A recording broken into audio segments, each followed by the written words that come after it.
All right, what's up, guys? So we are continuing on with analyzing Bethany's interview from November 13th, 2022. I am very excited about this one. We left off with part one, which was covering. It finished with Bethany's pre-house movements and activities, and part two is going to kick off with Bethany coming home from wherever it was she was, post Sigma Chi activities with Yessie and stuff like that. So let's go ahead and just jump right into it. So you walked home maybe around 1-ish? Yeah.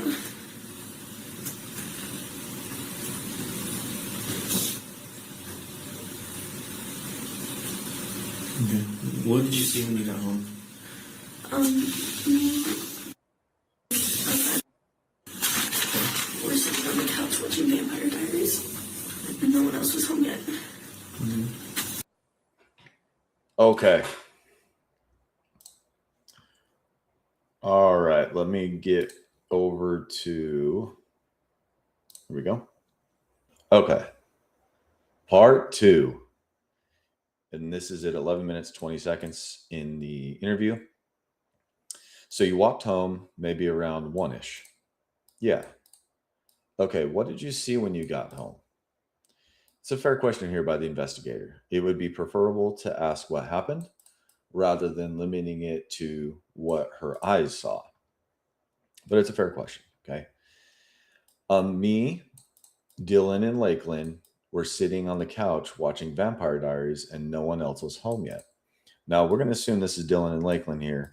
This is not in the video, but this is on the transcript that I was given. Okay, so just a caveat there. But this sentence right here is a wild one. And I am hoping that I can articulate this in my analysis the way that I am seeing this. Okay, so try to hang with me here. This is a lot here in just this one sentence, believe it or not. So, indicates sensitivity. A pause, indicating the question itself is sensitive. What's the question? What did you see when you got home? Okay, pretty dang good question. All right. We are introduced to Dylan and Lakeland here. Again, we talked about that. We're assuming it, so it's going to be in red. We are not told their relation to the subject. Okay, a complete social introduction would be something like my roommate, Dylan, my friend Dylan, and my friend Lakeland, or my friend roommate, or my roommate Lakeland, or my roommate Dylan and her friend Lakeland. Instead, we are introduced to simply Dylan and Lakeland. This indicates psychological distancing. Okay. When we see incomplete social introduction, when we see an incomplete social introduction for the deceased, we understand that as disrespect, especially with the deceased. We understand it as disrespect, period. But when it's an incomplete social introduction for the deceased, it is a very bad sign, and it is almost always leakage of guilt or guilty knowledge. Why? Well, those who are deceptive with guilty knowledge will often find ways to subtly insult their victims. Incomplete social introductions are one of these ways. So, we talked about that with in part one. We saw incomplete social introductions for some of the victims. All of the victims that were mentioned, not all of the victims have been mentioned yet. Okay. They've not been introduced to the statement. But given that these two people, Dylan and Lakeland, are alive and were at the house at the night of the Idaho 4 murders, we really need to understand why this psychological distancing between the subject and these two people is present in this statement. This appears to be very important. So there are a few different logical possibilities. Let's speculate. Number one, there is disunity or disagreement, frustration, tension here between the three. And the incomplete social introduction is leaking to us the disunity. Here is why this is not the case. I don't believe this is the case. The order of me, Dylan, and Lakeland denotes closeness. If there was any kind of friction, we would not see this closeness, this unity. Instead, we would see something like, I was with Dylan and Lakeland watching Vampire Diaries with, separates I and Dylan and Lakeland. Okay. With is an indication of distance. Or even worse, I was watching Vampire Diaries with Dylan and Lakeland. Okay. We don't see that. We see me, Dylan, and Lakeland. Okay. So don't think it's number one. Number two, given that there is unity of the three, and yet we also see psychological distancing with incomplete social introductions for Dylan and Lakeland, it is very likely that this unity is what is being leaked. This unity, therefore, is something the subject does not wish to be clear about. At this moment in time, she wants to distance herself from this unity at the time of this statement. This is indicative of deception, of concealment. This unity is being concealed. This unity is signaling that this unity was nefarious. There is even more supporting evidence of this as we move along. Okay. As we move along, we are going to see this. All right. But this is really important. Sitting on the couch is unnecessary information. Okay. Me, Dylan, and Lakeland were watching Vampire Diaries. This is not what she said. The sitting on the couch was sensitive. This sitting indicates tension. It's body posture. Okay. Statement analysis. When we see body posture, it indicates tension. So, some examples. Me and my wife were sitting on the couch talking. We were waiting for our teenager to come home. It was late at night. So, why do we see the sitting?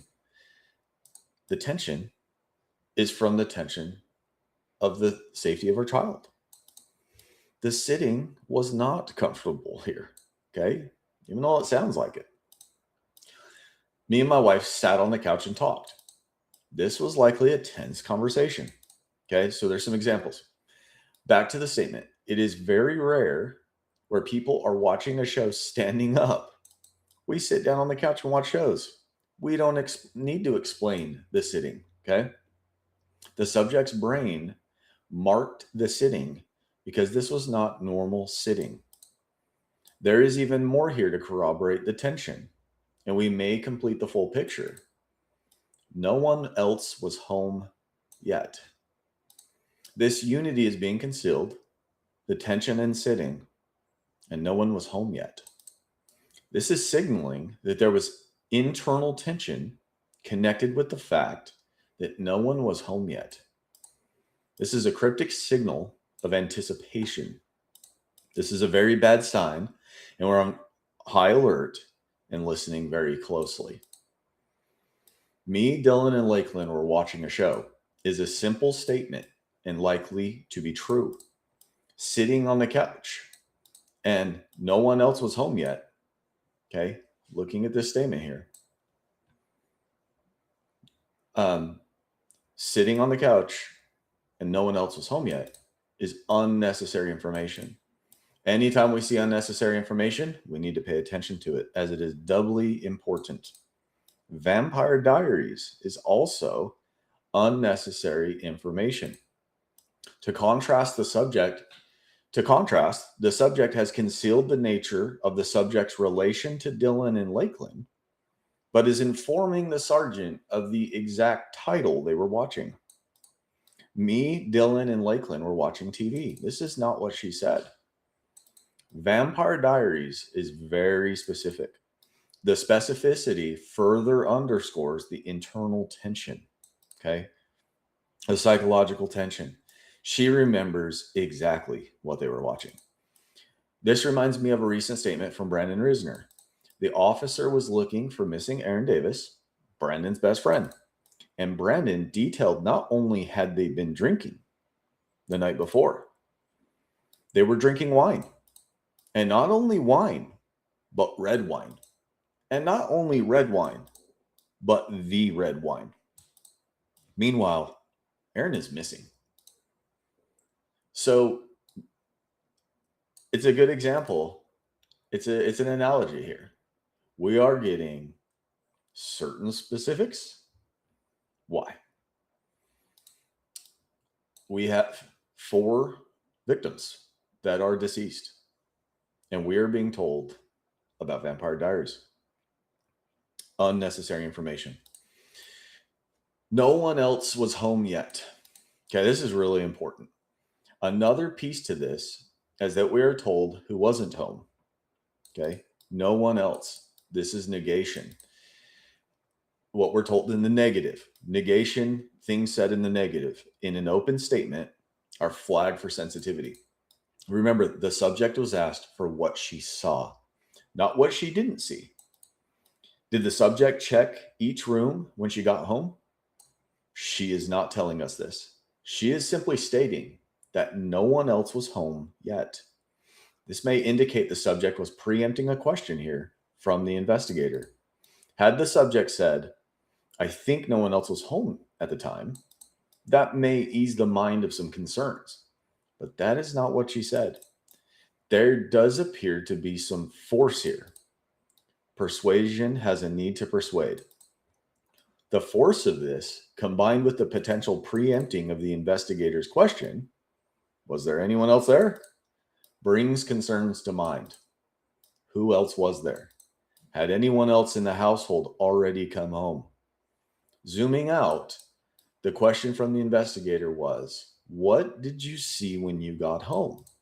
The answer is not what she saw when she got home.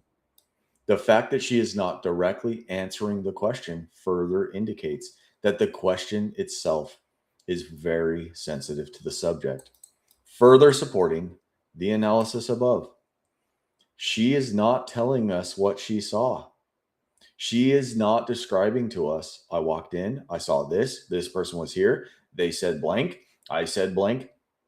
She jumped right into them sitting on the couch with internal tension, anticipating that no one else was home yet. Let's go back and look at it. Okay, what did you see when you got home? Me, Dylan, and Lakeland were sitting on the couch watching Vampire Diaries, and no one else was home yet. I hope you're picking up what I'm putting down here. Okay. I'll be honest, I analyzed this and I did not have all of this. I kept moving on, but there was something about it that was bugging me. And I followed the principles of statement analysis and I started realizing what it was.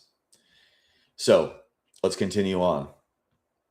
Sergeant, and is Dylan another roommate? We're assuming this is Dylan here. It is clear that the sergeant has missed a lot of sensitivity indications here. We have an informal yes response here again. Given the incomplete social introductions, the sergeant is understandably confused about who Dylan and Lakeland is in reference to the subject. This further underscores the sensitivity and the analysis noted above. Sergeant, I'm moving on, ain't I? Here, let's go back to our video and let's listen in. I'm getting ahead of myself. I'm so excited. All right, here we go. And is another roommate or what's last name? She's in that room. Oh, okay. And I actually don't remember her last name right now. that's fine. And is live with you guys too, or just She's visiting? a friend. Okay. and then she left. Do you know what time she left at? All right, we're going to stop there. We're going to go back to our analysis. Okay, so I went over this already. And Dylan, let me make sure StreamYard's not doing me dirty. Okay. And Dylan, what's her last name? Mortensen. Mortensen? Mm-hmm. Redacted. We don't know. She's in that room. That room indicates distancing language. There's a this, there's a that. This is close. That is far away. But with the redactions, it makes things tough here. This redaction is particularly frustrating. I really want to know what was said right here. She's in that room. It just seems out of nowhere. I hope one day we can know what that is. It just really ruins the analysis. I'm not sure what she's talking about. Okay. And Lakeland. I actually don't remember her last name right now. Is a pause indicating sensitivity. Actually is an unnecessary word here and indicates sensitivity. I don't know her last name. This is likely true. It's simple, straightforward. It's not what she's saying. Actually is like just in the sense that it's a comparison word. There was something else in mind. Actually, on second thought, we use actually like this all the time. There are two thoughts competing. One dominates. Actually has a persuasiveness to it, along with I don't remember and right now. There are multiple sensitivity indications here. I don't remember is not the same thing as I don't know. I don't know is a complete lack of knowledge of a thing. I don't remember means that at one time I did know, or at one time I did see, or at one point I did hear. Okay? Right now. What about right now is sensitive to the subject? Right? What about right now makes it so that she can't remember this person's name? Okay? Is it the presence of the sergeant that makes right now difficult to remember her last name? Is it the fact that there are 4 victims in her house? What about right now makes it so she can't remember? Okay. We're curious. She said right now, not us.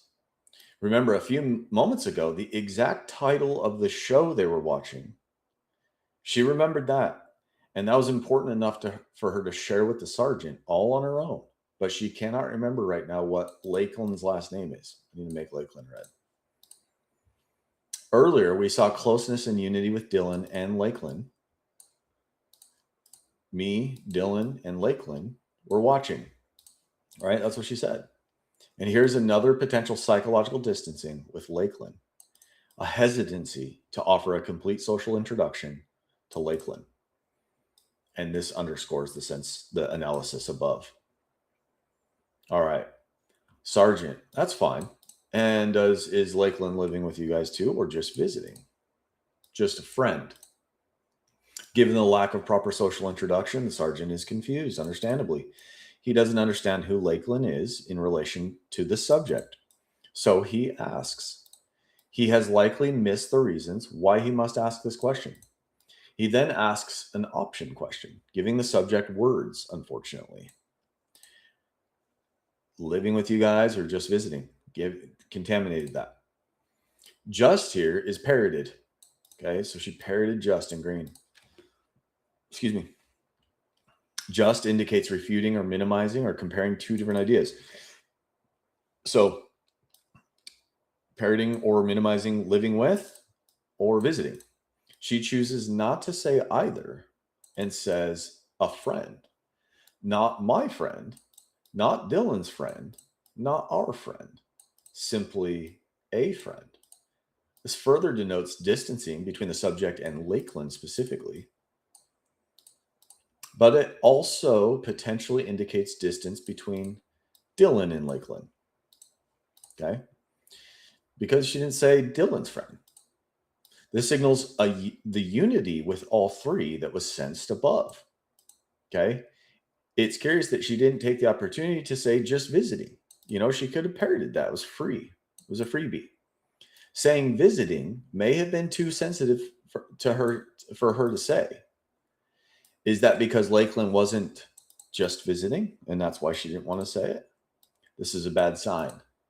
Logically, the question wasn't directly clarified. A friend could be living there at the house. Two things can be true. The question itself appears to be sensitive to the subject. This is a bad sign. There's potentially a drop pronoun. She's just a friend. Or Lakeland is just a friend. This would indicate yet another signal of psychological distancing. Sergeant says, okay. And the subject says, and then she left. The subject earlier had described what happened once she got home. Me, Dylan, and Lakeland were sitting on the couch watching Vampire Diaries and no one else was home yet.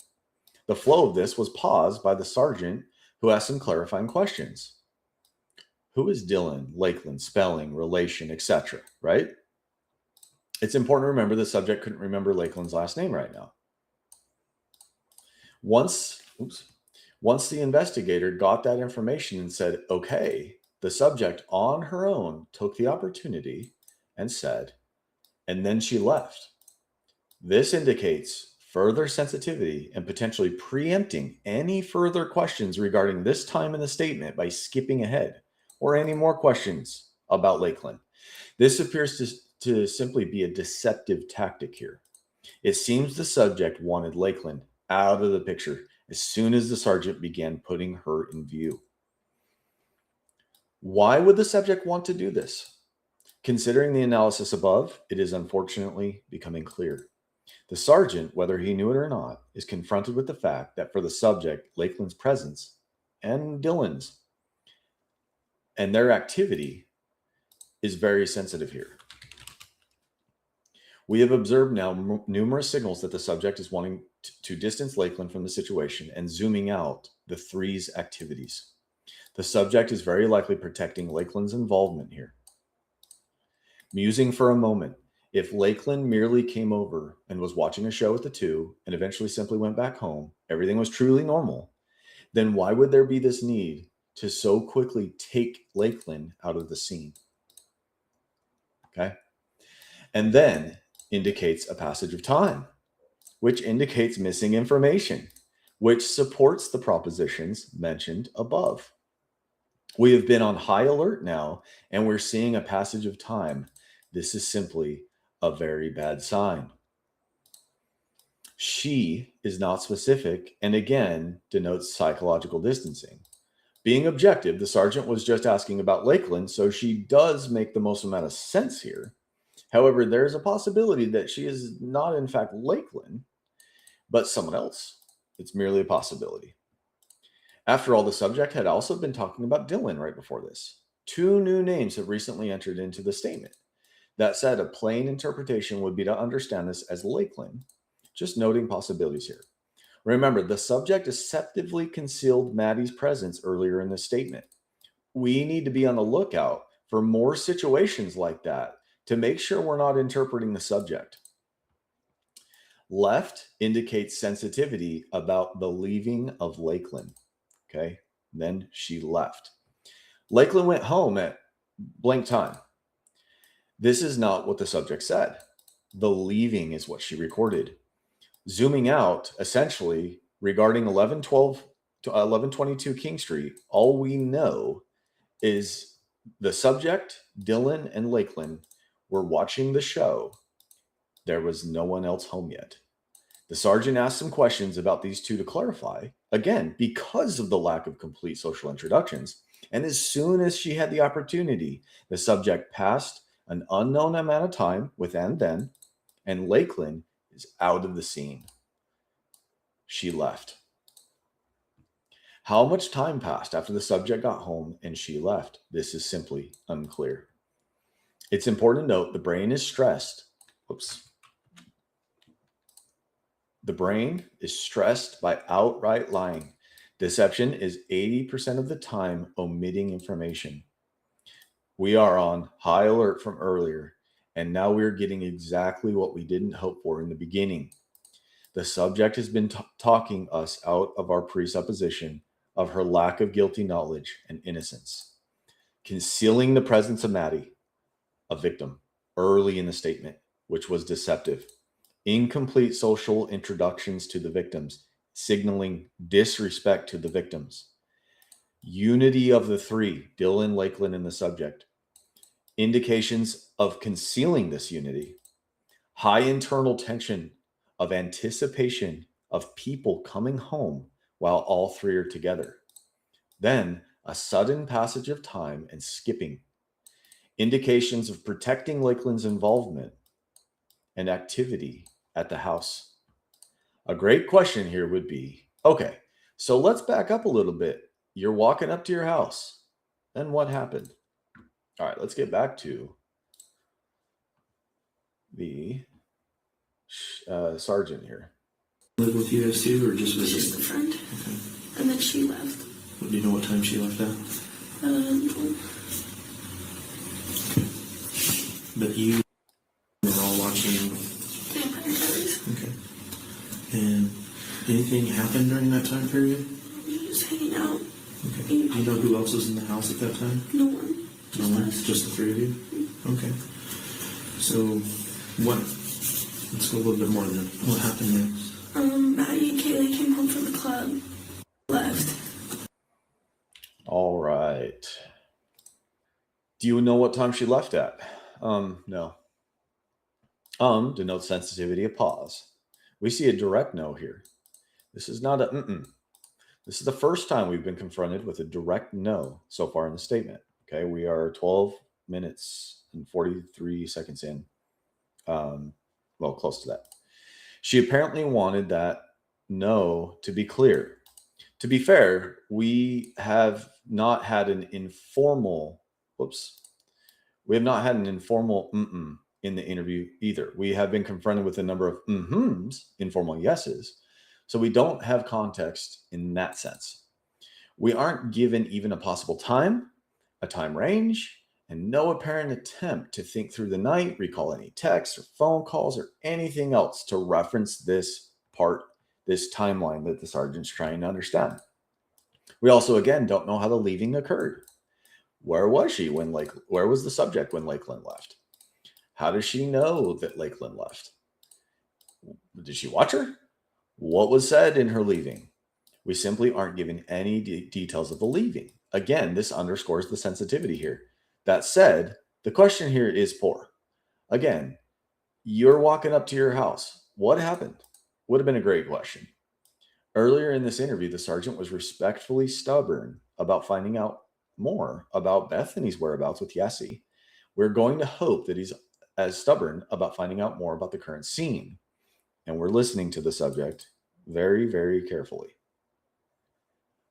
Okay, but you, Dylan, Lakeland, were all watching. She answers, Vampire Diaries. Vampire Diaries and nothing else offered. No other description of their activities, no other information given. Granted, it's a poor question. She answered it, so it is what it is. However, we note that she offers nothing else, supporting the internal tension and sensitivity to what the sergeant is trying to find out. Okay, we got to ask, is the subject forthcoming with information? Are they trying to facilitate information? Are they being helpful? Sergeant, okay, and did anything happen during that time period? Nuh-uh. I think she says we were just hanging out. Analysis. Did anything happen is a poor type of yes or no question. It's impossible that nothing happened at this time. It's impossible that nothing happens, period. Logically, even if they sat still in the dark for hours and didn't move, they were doing something. This is why this question should never be asked. Further, why the sergeant chose to ask a yes or no question, such as this here, underscores the fact that the sergeant is not understanding what is being communicated by the subject. The sergeant apparently has instead interpreted what the subject has been saying. The subject's deception has been effective, it seems. Nuh-uh. We now have an informal no for the first time in the statement. However, the nuh-uh was not strong enough for the subject. This needed reinforcement, as seen by we were just hanging out. Okay, I'm pretty sure she says we were. We're going to focus on what we do know. Zooming out, nuh-uh means that we are being confronted with the idea that anything didn't happen. Okay, he's asking, did anything happen? Nuh-uh. It is not clear whether she said we were or not, so noting the possibility and moving on. Just indicates persuasion here regarding hanging out, further indicating the sensitivity and internal tension surrounding this point at the statement. Okay, this point in time at 1112 King Street. Just is either refuting anything happening or minimizing anything happening. Okay, there's force here, just hanging out, which again, the need to persuade here is what is concerning at this point in the statement.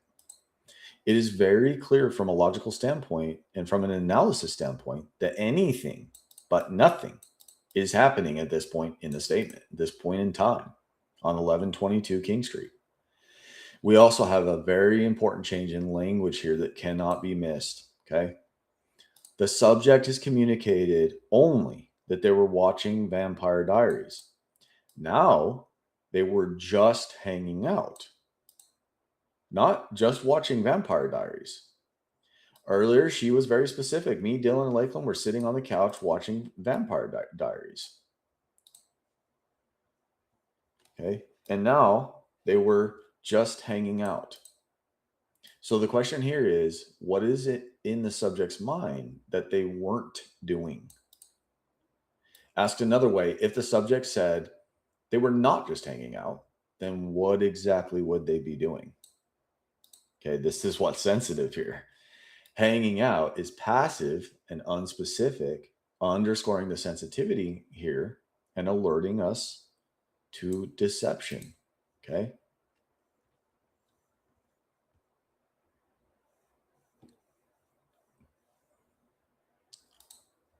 Okay. Yeah, we listened to this. Okay, and do you know who else was in the house at the time?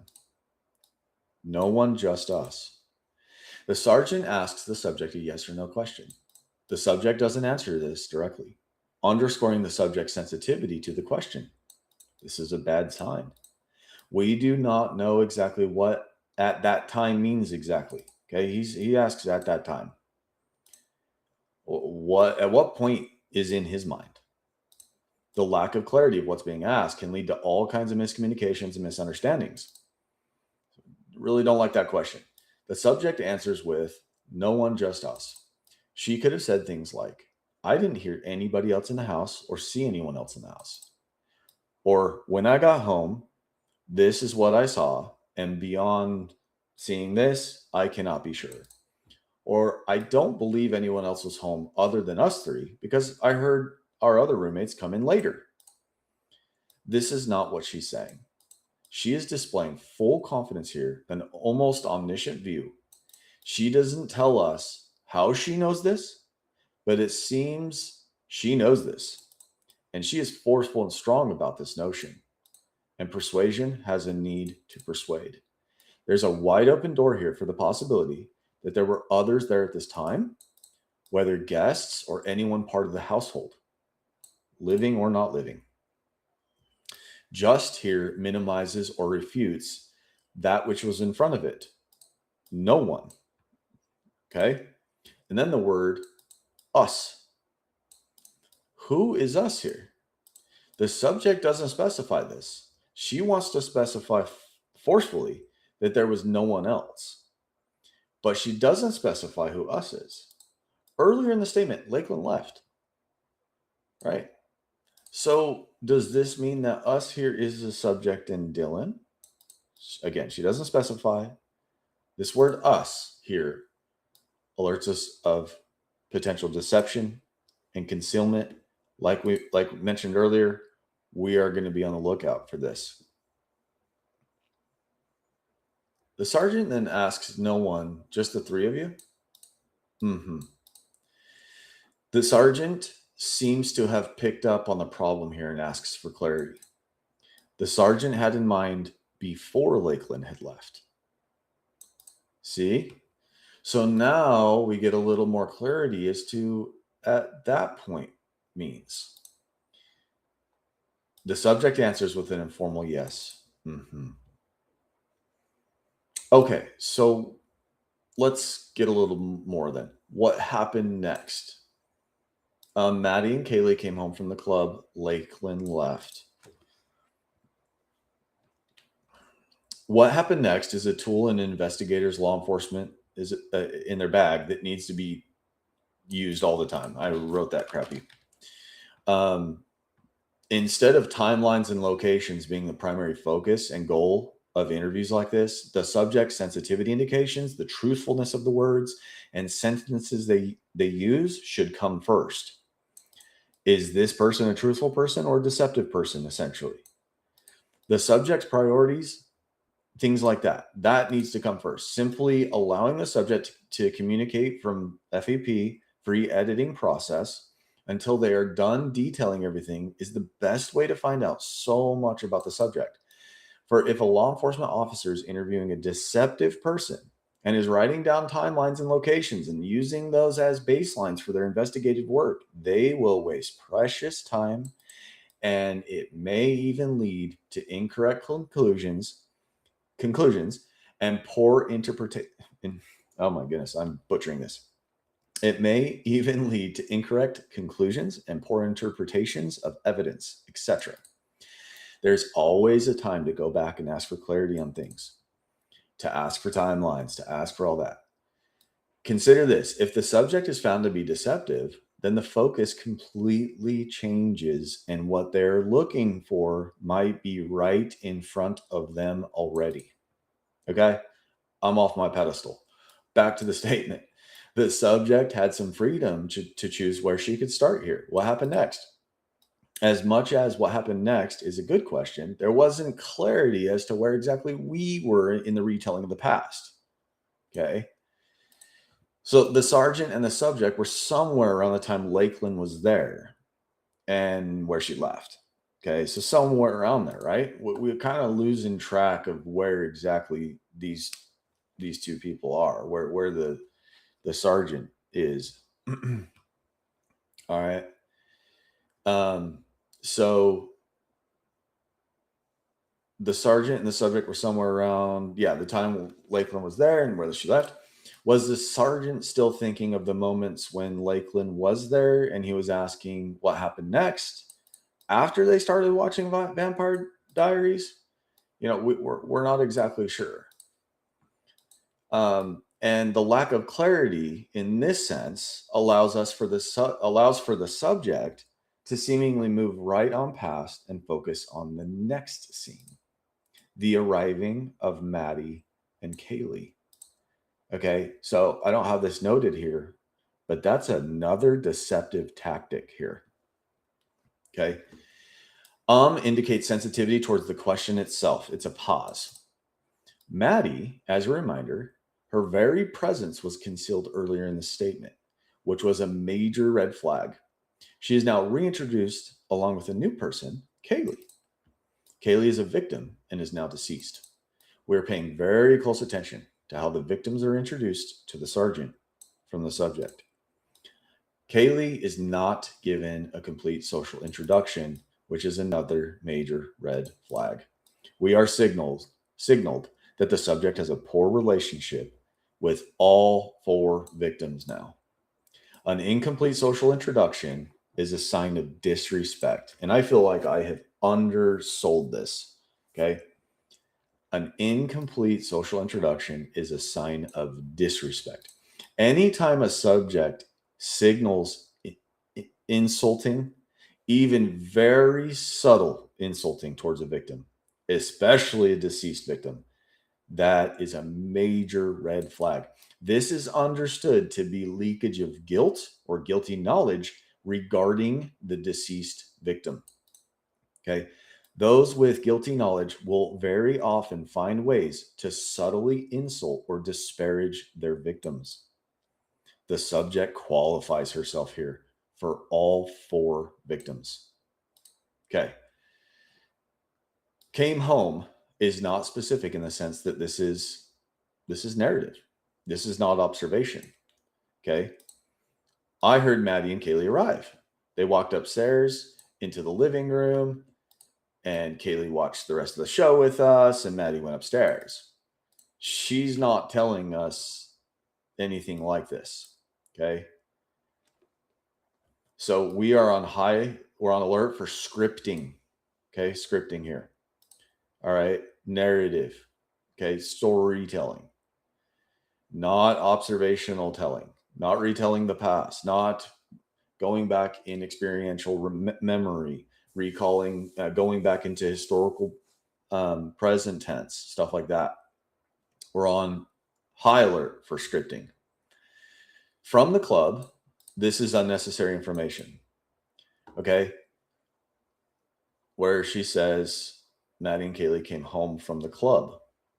This is something that is sensitive to the subject, where Kaylee and Maddie were coming from. This may be corroborating the anticipation that we sensed earlier. This is indicative that the subject was tracking where Kaylee and Maddie were before they came home. Okay. Lakeland left. Earlier, we were told, I should say the subject communicated, that Lakeland left before any mention of Kaylee and Maddie arriving. We were also told it was just us, right? Now we are being confronted with the fact that Lakeland left during or after the arrival of Maddie and Kaylee. This is further corroboration of the sensitivity and the deception that has been communicated earlier. Maddie and Kaylee came home from the club. Lakeland left.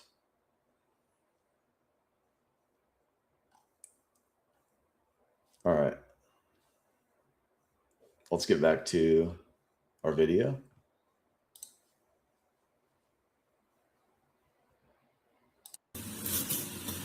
Maddie and who? Kaylee. Kaylee. Okay. And they got home from the club. You know what time that might have been? I think I told one of the cops that was talking to me at the house, like, better times. That's okay. I don't really remember right now. Maybe like Okay. 2 something, 1. So if you got home around 1, that would have put them Like getting home. 1:45, 2, something like that. So near bar break, if you had to guess. What? Like near bar break. What does that mean? Bars normally close at 2 o'clock here. Oh, yeah.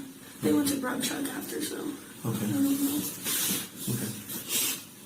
What'd you do after that, after Maddie and Kaylee got home? We all hung out in Kaylee's room for a little. And then talked, and then Maddie and I took Murphy out to pee the dog. And then I said I was going to go to bed because I was tired. And she said she was going to go to bed too. And then I went to my room. I was wanting to sleep. And she came and knocked and asked if I had Murphy. And I said no. And then I went to bed. Okay. Oh boy. All right, let's get back to this. All right. Maddie and Kaylee came home from the club. Lakeland left. All right. You guys see that? Yep. Sergeant Maddie and who? Kaylee. The sergeant asks about who was the new person mentioned here, underscoring the incomplete social introduction. The subject is given another opportunity to clarify who Kaylee is, not merely her name. The subject does not take this opportunity, but merely says her name. This is, again, a major red flag regarding the relationship between subject and Kaylee. This is signaling disrespect and subtle insults, subtle insulting. Okay. Kaylee, okay, and they got home from the club. Do you know what time that might have been? I think I told one of the cops that was talking to me at the house like better times. The sergeant asks for the time here. I think is a caveat. So what comes after this, the subject is not confident about. The subject does not answer the question. The internal tension here is noted. The question is very sensitive to the subject. I told. Told is a sensitivity indication of internal tension. Okay. Told is not the same thing as said. All right. She didn't say, I gave, for example, one of the cops that was talking to me. Okay. This is an indication of a lack of cooperation. On its face, it's almost like she said, go ask that other cop. Like better times. This is not the same thing as accurate or more correct times. This is leakage that she has not been truthful about time frames. Okay. No, she's not talking about one specific time. Okay. She's talking about better times, plural. This is leakage. She's not been truthful about time frames. This may also be leakage that she has been scripting. Better times for who? Better times for the script? The subject is not confident that she gave the other cop better times. Okay. Again, look at the caveat, I think. The question is very sensitive to the subject. Corroborating the analysis and sensitivity indications regarding the whole section of the statement, this scene in time. Sergeant, it's okay. Subject, I don't remember right now, maybe like 2-something-1. The sergeant merely says it's okay, and yet the subject continues on. Okay. So, do you know what time it might have been? I don't know. Right? The cops I was talking to, I gave him like better times, I think. It's okay. I don't remember right now, maybe like 2 or 1. So she continues on. Again, we're given a I don't really remember. Remember is not the same thing as I don't know. It was noted the difference between these two ideas already. I don't know is a lack of knowledge. I don't remember is signaling that at one point she did know. Considering this was hours ago, this is completely not expected. Right now, again, brings the curiosity of what about right now prompts this lack of remembering. The most obvious answer is the presence of the sergeant. This is another bad sign. Maybe like is a major caveat. She begins with 2 and then says something 1. This is incomplete, denoting the sensitivity regarding this moment in time in the question. Also, the order from later 2 to earlier 1 is peculiar and may yet be another indication of sensitivity. It brings to question, is the later time more sensitive or is the earlier time? I'm not sure. Why would she go to the later time and then bring it back to the earlier?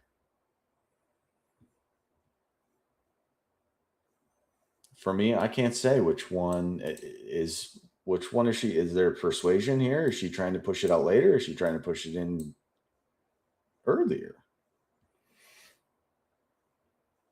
I would say priority wise, I guess it would be 2. I guess she's trying to push it later, but I'm not sure about that. I'm not that good enough. So if you got home around 1, that would have put them like 1:45, 2, something like that. So the sergeant is putting some pieces together. The subject then gives more clarity, although that is caveated with like and something like that. But 1:45, 2 is now the range, which underscores the sensitivity here. Before this, it was 1 to 2. So the sergeant's mind and questions has narrowed it down for the subject. This is a clear indication of a lack of cooperation deception by the subject regarding this time and scene. I mean, all it took him was, oh, well, hold on. I'm going based on what you said. And then, oh, yeah, 1:45 too. I mean, this was let's see, what is this? 2:00 p.m. This was 12 hours ago. Something like that. What she's talking about here. And she's meeting with the sergeant right now, about 12 hours later. Sergeant says, so near bar break, if you had to guess. What? Like near bar break. What does that mean? Bars normally close at 2 a.m. here. Oh, yeah, they went to Grub Truck after, so I don't know. We are now given more information of the whereabouts of Kaylee and Maddie before they came home. This supports the indications that the subject was tracking Kaylee and Maddie before they got home. How does the subject know where they were? Was there a conversation between the subject, Maddie, and Kaylee? We are not told this. She is simply sharing that she knew this. How she knows this is sensitive enough to not share, though. So I don't know. Is not complete. On its face, we are being confronted with the fact that the subject knew they went to Grub Truck after, and because of this, the subject doesn't know what time they got home. We should ask, does that make any sense? I cannot see how that makes any sense. This is a bad sign. And then we got a big statement here. Big statement. Okay, what did you do after that? After Maddie and Kaylee got home? Great question. We all hung out in Kaylee's room for a little and then talked. And then Maddie and I took Murphy out to pee the dog. And then I said I was going to go to bed because I was tired. And she said she was going to go to bed too. And then I went to my room. I was going to sleep. And she came and knocked and asked if I had Murphy. And I said no. And then I went to bed. We have a lot of analysis for this. Okay. So hang with me. Indicates a pause. Sensitivity towards the question itself. Okay. Real quick. Pink is passages of time. Okay. Passages of time. Green is potential change of language. Stuff like that. Light green is explaining why. All right. All the yellows are all the pronouns. Okay. The blue screens are names, things like that. So just to kind of give you an FYI. So we're going to go over all this. So we're listening very closely here. We all hung out in Kaylee's room for a little. On its face, we understand that the subject, Dylan, Maddie, and Kaylee were all in Kaylee's room here. Okay. However, as noted before, we are concerned that there is more than just these, Lakeland being one, and maybe even others. Hung out is not specific. Given all the indications above, this scene is very, very important. What happened in Kaylee's room? This is very likely where something very bad happened. This may indicate where and when Kaylee and Maddie were killed. Physical evidence is unknown. However, this would be a very important place to investigate physical evidence. Case facts are expected to support the analysis that Kaylee and Maddie were killed here. Or at least the beginning. And you might go, wow, you jumped to that. Well, watch. And then indicates a passage of time and missing information. Further supporting the analysis. We all hung out in Kaylee's room for a little. And then we have for a little. Okay. And then. And that's a passage of time. Okay. Then we have talked. This indicates that there was no talking before. Further supporting the analysis. What kind of hanging out happens without talking? This is a very bad sign. Further supporting the concerns about this moment here in Kaylee's room. Also, there's a drop pronoun. Who talked? The subject didn't tell us. There was a discussion for an unknown amount of time after hanging out in Kaylee's room with unknown people. This likely signals post-murder activity, planning, discussing what to do next, and then indicates a passage of time after the talking. Okay, a passage of time. All right, or maybe not after the talking, during the talking, right? Which indicates missing information. That's really the point here. The brain noted that there was time that passed there, and she's skipping over it. Again, we're on high alert for scripting. Maddie and I took Murphy out to pee, the dog. We are now told about an activity between the subject and one of the victims, Maddie. We have not been given any specific activity between the subject and Maddie Kaylee until this point. We must ask exactly what this means. Were they both holding the dog together? Did they both open the door to let out the dog? Did they both walk outside together? We aren't given the details, but just the general action. Okay. Notice that we have an incomplete social introduction regarding the dog. We're given 2 of the 3, name and title. Okay. She felt that Murphy needed to be explained who he was. This is a more complete introduction than we've gotten from the 4 victims. The dog is given more respect than the 4 victims. We're not given whose dog this is at this point, but this is what we're being confronted with, guys. We then have a passage of time, and then after the dog part, I said is a soft word. I was going to go to bed. Okay. This is not a direct quote, but a summary of it, furthering the possibility of scripting here. Okay.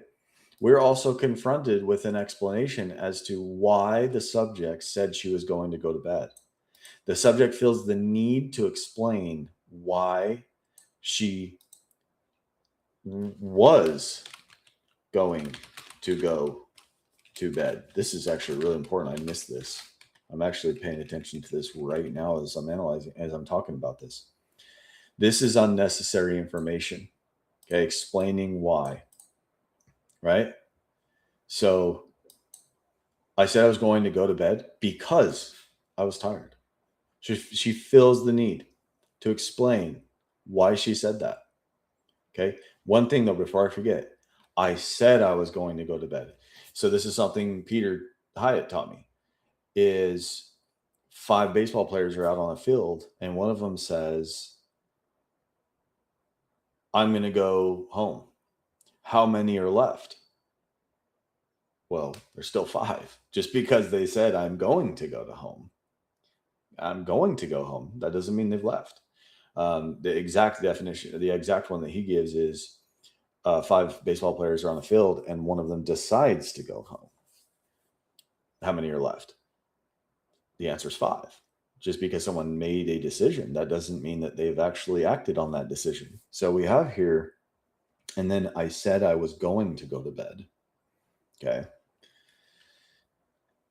That's not the same thing as going to bed. Okay. So anyway, so I was tired. This is why people go to bed. Okay. So going back to why she's explaining why she said she was going to go to bed. I was tired. Right. Because I was tired. That's why people go to bed. The subject's 4 roommates have been murdered, and the subject feels the need to explain to a sergeant that she went to bed because she was tired. Completely unnecessary. She denotes high internal tension in the subject. It's tired, and she. We don't have a name here indicating psychological distancing. She. Okay. If we're interpreting, we're understanding this as Maddie, but the subject cannot say her name here. All right. Maybe she's drawing on Maddie here. Maddie and I took out Murphy out to pee, the dog, but then she has a passage of time. And then I said I was going to go to bed because I was tired. And she, all right. And then she said she was going to go to bed too. This is not a direct quote indicating more scripting. She didn't say, and then Maddie said, I'm going to go to bed too. She's scripting. Okay, we're getting the narrative of it. And then indicates another passage of time. Here. I went to my room. I went to my room. I was going to go to sleep. I was getting going to sleep. Getting going indicates self-censoring, high internal tension here. Why would there be internal tension for the subject merely accounting going to sleep? And she came and knocked and asked if I had Murphy. We do not know who she is. Is this Maddie? Is this Dylan? Is this Kaylee? She won't say who it is. We won't say it for her. We are confronted with a peculiarity here as well. Maddie and I took Murphy out, but now Murphy's missing. Does this indicate that she let out Murphy and didn't ensure that Murphy came back in? Did the subject let out the dog to get the dog out of the house? This could be indication of post-crime activity. Also, the lack of clarity of who this is. The scripting seems to say, I was in my room, Maddie was alive. If she cannot say it, we will not say it for her, however. We are not going to interpret that. We will not interpret this as such, but the subject appears to intend that the sergeant understands things this way. And then indicates a passage of time here and missing information. Okay. Passage of time. I went to my room. I was going to sleep. She came and knocked and asked if I had Murphy, and I said no. And then passage of time. I went to bed. This may indicate more post-crime activity. I went to bed. We will now see how the sergeant decides to handle this from here. All right, let's get back to the sergeant, huh? So what time did you think you took Murphy out? From like 3 to 30. 2:30 to 3? Yeah. Okay. And where do you normally take Murphy to go to the bathroom? Just the back door in the kitchen. So which one is 1122? So if I'm coming up King Road off of Taylor. It's the big white house up there. All the way to the very top on the right? Oh, well, it's technically on Queen, but the address is King. Okay. So is it the one that's tucked back as you're going up to 500 Queen Road? Those big apartments? It's kind of tucked back just a little bit? Mm-hmm. Okay. So you normally go out the back deck then? Yeah. Okay. All right. I know how Cheshire then. Okay. So you go there. You and Maddie take the dog out. Mm-hmm. And then how long do you think that took? I was out there for maybe like 10 seconds. Okay.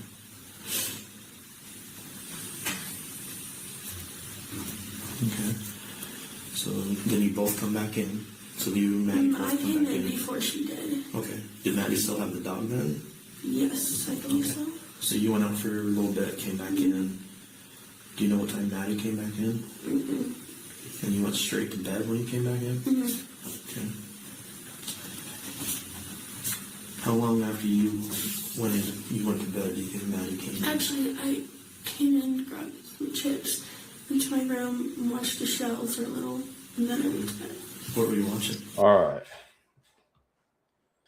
Okay, what time do you think you took Murphy out? From like 2:30 to 3? Yeah.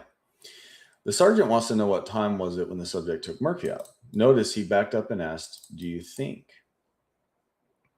Okay. The subject says from. This indicates the beginning. For example, from 12 to 12:15. We would expect a start time and an end time if the sentence begins with from. We would expect a from and a completion with to, something like that. However, we are given a backwards chronology from like 3 to 30. Like, which is a caveat, then 3 to 30. Again, on its face, we're understanding from 3 to 2:30, which is an impossibility. This partial answer is indicative of self-censoring, high internal tension. Okay, where do you normally take Murphy to go to the bathroom? Just the back door in the kitchen. What normally happens is irrelevant. This is a poor question, and we don't even know how or where they took Murphy out in the first place. On its face, we're to understand that the subject only takes Murphy out the back door in the kitchen. Okay, but why he would ask about what normally happens, we don't even know exactly what happened here. So it's a poor question. He seemed not interested in her answer. And so he just starts thinking about where this place is. So which one is 1122? So if I'm coming up King Road off Taylor, it's the big white house at the end. The sergeant appears to now be concerned with the location of the subject's address. This is an indication that the sergeant has not been tracking what the subject is saying and instead has interpreted what the subject has said. The subject explains some details about the subject here, about the address. It's the big white house at the end. Knowledge of the house is outside the scope of the analysis. This is going to assume that these are accurate descriptions. Big white house, and at the end, we will see how the sergeant understands these descriptions. All the way at the very top on the right? Oh, well, it's technically on Queen, but the address is King. However, it appears that the sergeant's still not clear, indicating the lack of clarity from the subject. Oh, well, it isn't technically on Queen, but the address is King. Oh, oops. Oh, well, it's technically on Queen, but the address is King. Doesn't appear to answer the question. All the way at the very top on the right, the question itself is indicated as sensitive to the subject. Okay, so is it the one that's tucked back as you're going up to 500 Queen Road, those big apartments? Yeah. It's kind of back just a little bit. Mm-hmm. The sergeant helps the subject out and tries to fill in the blanks. The subject's yeah and mm-hmm, which is another informal yes, apparently was enough to help the sergeant understand. I'm still a little skeptical about this. All right, now he kind of turns his attention to, again, what they normally do. This is a really bad question. Okay, so you normally go out the back deck then? Yeah. The sergeant then turns his attention back to the letting out of the dog, apparently. Based on the subject's answer, it is understood that the back door at the kitchen goes out back to a deck. Okay, all right. I know how blank, I don't know. Okay, so you go there. You and Maddie take the dog out. Mm-hmm. Then how long do you think that took? I was out there for maybe like 10 seconds. Where's Maddie? Okay. Analysis. Informal yes to this. Mm-hmm. You and Maddie take the dog out. The subject then answers she was out there. This appears to be a change of language. Earlier, she said that she and Maddie took the dog out. Again, this what was narrative earlier, not detailing or not retelling a detailed a retelling of her experiential memory. Out there is not specific. Out where, we do not know. Maybe like 10 seconds. She caveats this with maybe like. Interpreting this, the subject went outside with the dog and let out the dog for around 10 seconds. We must ask this question. Are we to understand that the dog went outside with her and the dog did its business in like 10 seconds and then came back in with the dog? We're not given any specifics on exactly how this happened, what exactly happened, and this could be interpreted that the subject, this could be interpreted that the subject went outside with the dog, she was there for 10 seconds, and then walked back in and left the dog outside. We don't know. She's not being clear. Another indication of deception. Finally, there indicates psychological distancing from that location. Okay, out there. This is, again, indicating the internal tension of the subject regarding this time and place. We're seeing tension, psychological distancing, and internal tension with just even the address and the sergeant trying to understand where she lives. Okay. And I didn't even have this in here, but where is Maddie? Okay, this is a scene. You and Maddie take the dog out. I can't believe I missed this. This is just how this. There's just so much here in statements. How long do you think that took? I was out there for maybe like 10 seconds. This is another example of extreme concerning psychological distancing from a victim, Maddie. She's nowhere to be thought of. No explanation. However, the sergeant is tracking. Okay. So then you both come back in? So do you and Maddie both come back in? I came in before she did. Indicates a pause, which indicates sensitivity.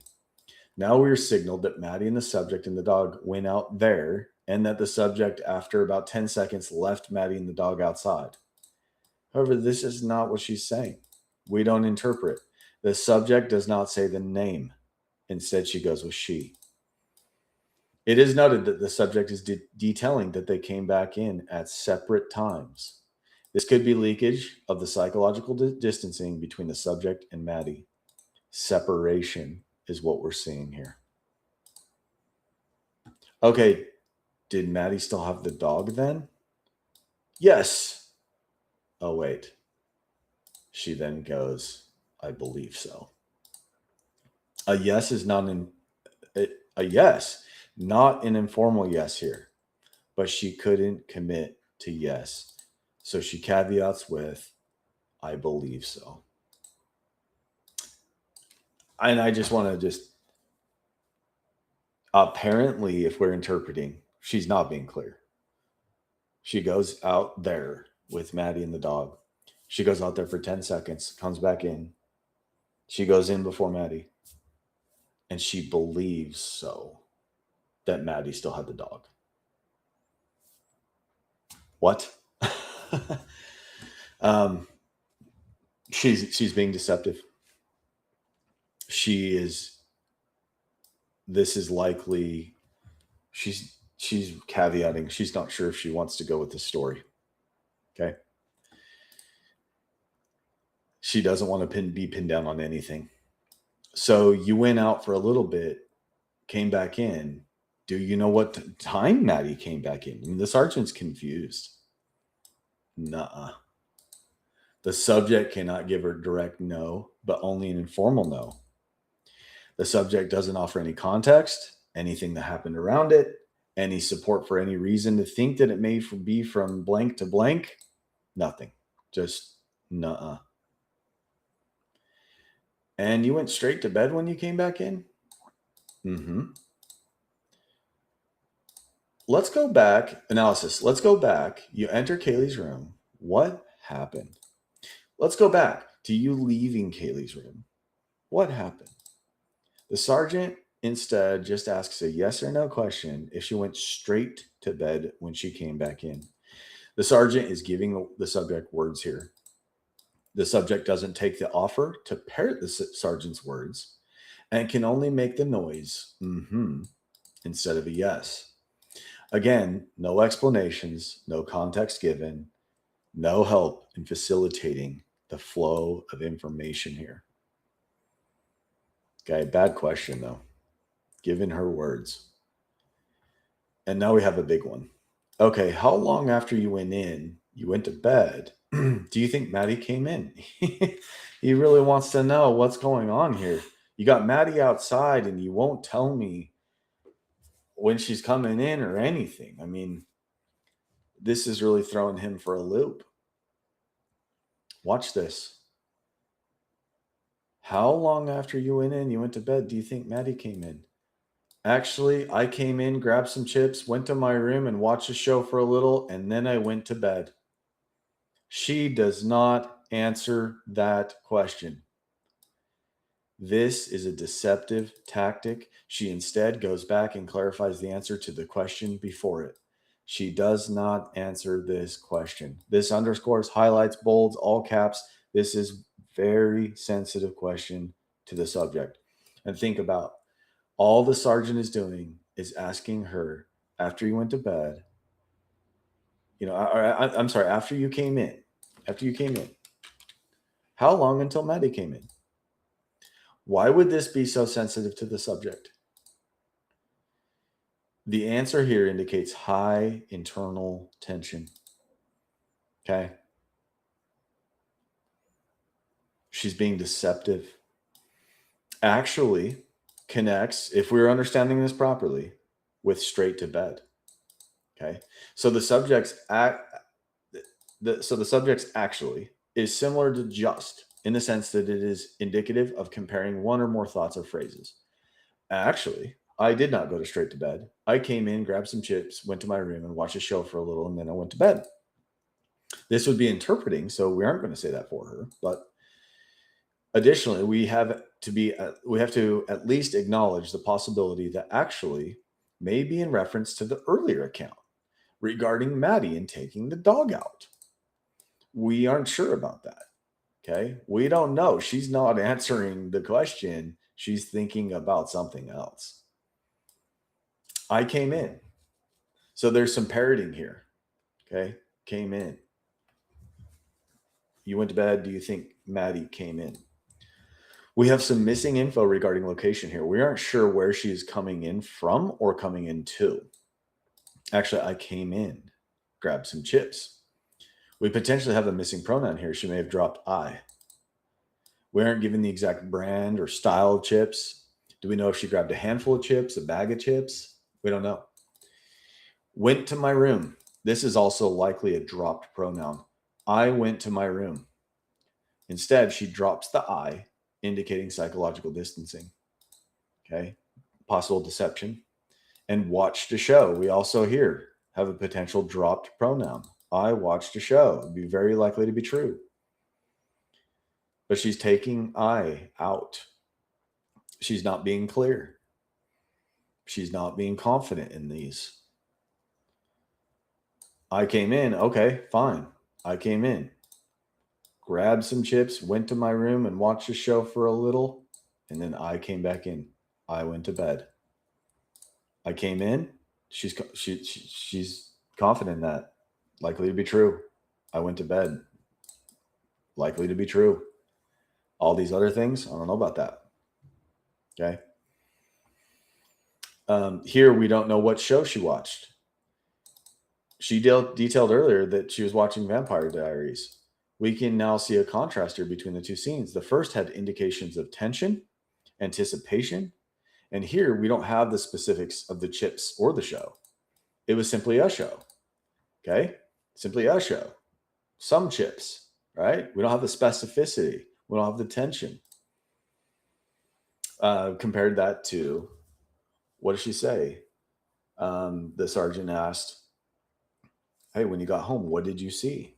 Me, Dylan, Lakeland, sitting on the couch, watching Vampire Diaries, and no one else was home yet. That sentence, that analysis of that blew my mind. Okay. What that was indicating. Took me a while to figure it out.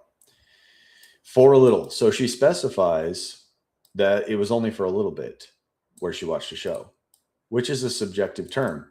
A little might be a lot to some. A lot might be a little to others. How long did she watch the show? We don't know. And then, right after a little, we have, and then a passage of time. So we have for a little, but then we have an indication of passage of time. The brain is skipping ahead.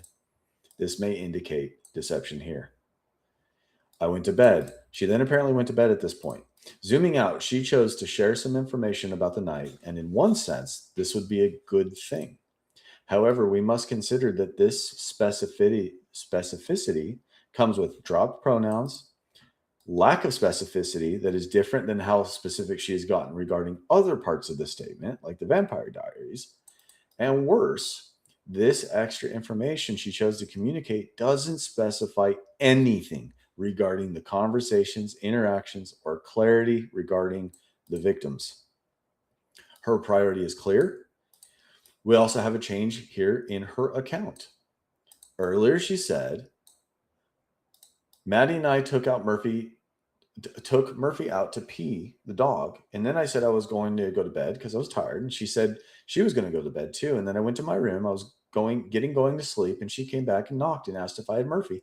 And I said no. And then I went to bed. But now she says she came in, grabbed some chips, went to my room and watched a show for a little and went to bed. Now, theoretically possible that both accounts could fit within one another, but the subject is not explaining how they fit. It would be prudent for the sergeant to have her recount what happened. See if we can get the straight story here. It would be fascinating to hear the sergeant, at least at some point, go, hey, talk to me again about what happened. Like, you're walking up, you go into Kaylee's room, what happened there? And to recount Kaylee's room, the whole Maddie and taking the dog out, and what happened from there. I bet I can guess what happened. All right. What would happen, I should say. The sergeant, what were you watching? It's called Baby Daddy. So the sergeant asks a curious question here about what she was watching. There are a few ways to take this. He may have noticed that she didn't specify the title this time, and it sparked his curiosity. I'm not analyzing the sergeant, but this question hints at doubt or potential skepticism of the subject's account here. He may have been testing if this was true or not. Zooming out, it seems that the trail he is following is the one that the subject is leading him down, rather than the sergeant picking up on the sensitivity indications that have been noted. It's called Baby Daddy. Again, we're confronted with necessary information regarding the subject, what the subject was watching. We have been told only scripting of interactions between any or some victims, but we're given details of things like the shows she watched for contrast. The sergeant asked for the title, so it is what it is. All right, let's get back to our sergeant here and our subject. It's called Baby Daddy. Okay. How long do you think you watched it? Maybe like 30 minutes. So one episode maybe? Yeah. Okay. Or like a half. Okay. And did Maddie come in during that show or after? She just knocked on my door, I think, during and asked if I had Murphy, and I said no. Okay. Then what happened after that? I just went to bed, and then I woke up and I was like half asleep, and I just thought I saw like a firework or something, like it just sparkled like under my door, and I thought I heard like something kind of fall, and then Murphy barked, but I thought people were just making like food, like, and Ethan was here or something and knocked something over because he's usually loud in the kitchen upstairs. Okay. Oh boy. All right. Okay, cool. So we're talking about Baby Daddy, the show. Okay, how long do you think you watched it? Maybe like 30 minutes. The subject caveats with maybe like. She's not confident in this time. She knows the exact title, but caveats for how long she watched it, indicating sensitivity to the question. She doesn't specify what episode or give any surrounding context of the watching. So one episode maybe? Yeah. Or like a half. Yeah, this would be reasonably solid. But she caveats, which indicates the subject's internal sensitivity to the question. It appears she doesn't want to commit and instead leave it ambiguous. Or is a choice word. This or that, not both. A straightforward reading of this is it's one or the other, an episode or like a half. She is not confident in this. This is ambiguous. This is concealing. This is deceptive response. Okay, and did Maddie come in during the show or after? She just knocked on my door, I think, during, and asked if I had Murphy, and I said no. A better question would have been, okay, so you go to your room, then what happened? The sergeant gave her some words here, contaminating the statement, which makes the following analysis weak. Okay. She, since the sergeant said Maddie's name, the subject chose to say she. We're seeing a pattern of hesitancy to say Maddie's name. Just is in reference to come in. It appears refuting this notion. The sergeant apparently had thought that the subject said that Maddie came into the subject's bedroom. However, the subject hadn't said that. Okay. Knocked on my door. This is consistent with what she had said earlier. This logically means that she didn't see Maddie, only heard her voice, apparently. I think during. So she parrots during. Okay. However, she caveats, I think. She cannot say it. So we will not say it for her. She cannot fully commit to this account. This is indicative of sensitivity, scripting, and deception. Okay. And asked. There may be a drop pronoun here. And she asked versus and asked. She just knocked on my door, I think, during and asked. If she drops she here, that would be further corroboration of the psychological distancing we've observed regarding Maddie. It would also indicate deception. It would signal deception. If I had Murphy and I said no, so she asked if I had Murphy, and asked if I had Murphy, and she said no. Again, we're wondering about this part of the account. She said that she was out there for 10 seconds and that she came in before Maddie. I'm sorry, like 10 seconds, I should say. It's important. And that she came in before Maddie. And yet Maddie's asking the subject if she had Murphy. Okay. I interrupted that. She said that she was out there for like 10 seconds and that she came in before Maddie. And yet Maddie is now asking the subject if she had Murphy. On its face, this makes little sense. We also note that this is not a direct quote regarding Maddie's words. This is simply scripting what Maddie communicated. Okay. And asked if I had Murphy. That's not a direct quote. And then we have, okay. Then what happened after that? I just went to bed and then I woke up, but I was like half asleep and I thought I saw like a firework or something like it just sparkled like under my door. And then I thought I heard like something kind of fall and then like Murphy bark, but I thought people were just making like food, like, and Ethan was here or something and knocked something over because he's usually loud in the kitchen with and those things. Oh boy. We see what happens when investigators ask open-ended questions like this. Great question from the sergeant. It's amazing what open-ended questions will do. Indicates sensitivity, a pause. Sensitivity related to the question. I just went to bed. Just is forceful here. I didn't do anything else. Right? He simply asked what happened. I went to bed. That is likely true. It's strong. And in this case, it would have come from her free editing process. Okay. Given the open-ended, non-intrusive, non-contaminating question. However, she had to reinforce this with just. I just went to bed. And we have a passage of time and then, which indicates missing information. I woke up. This would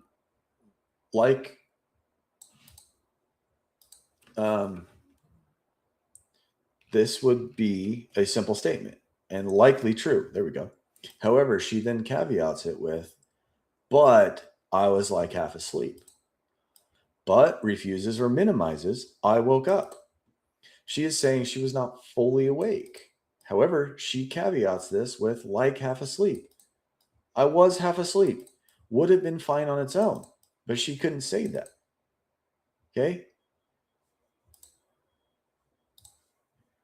And I thought I saw like a firework or something, like it just sparkled like under my door. I thought is a major caveat here. Okay.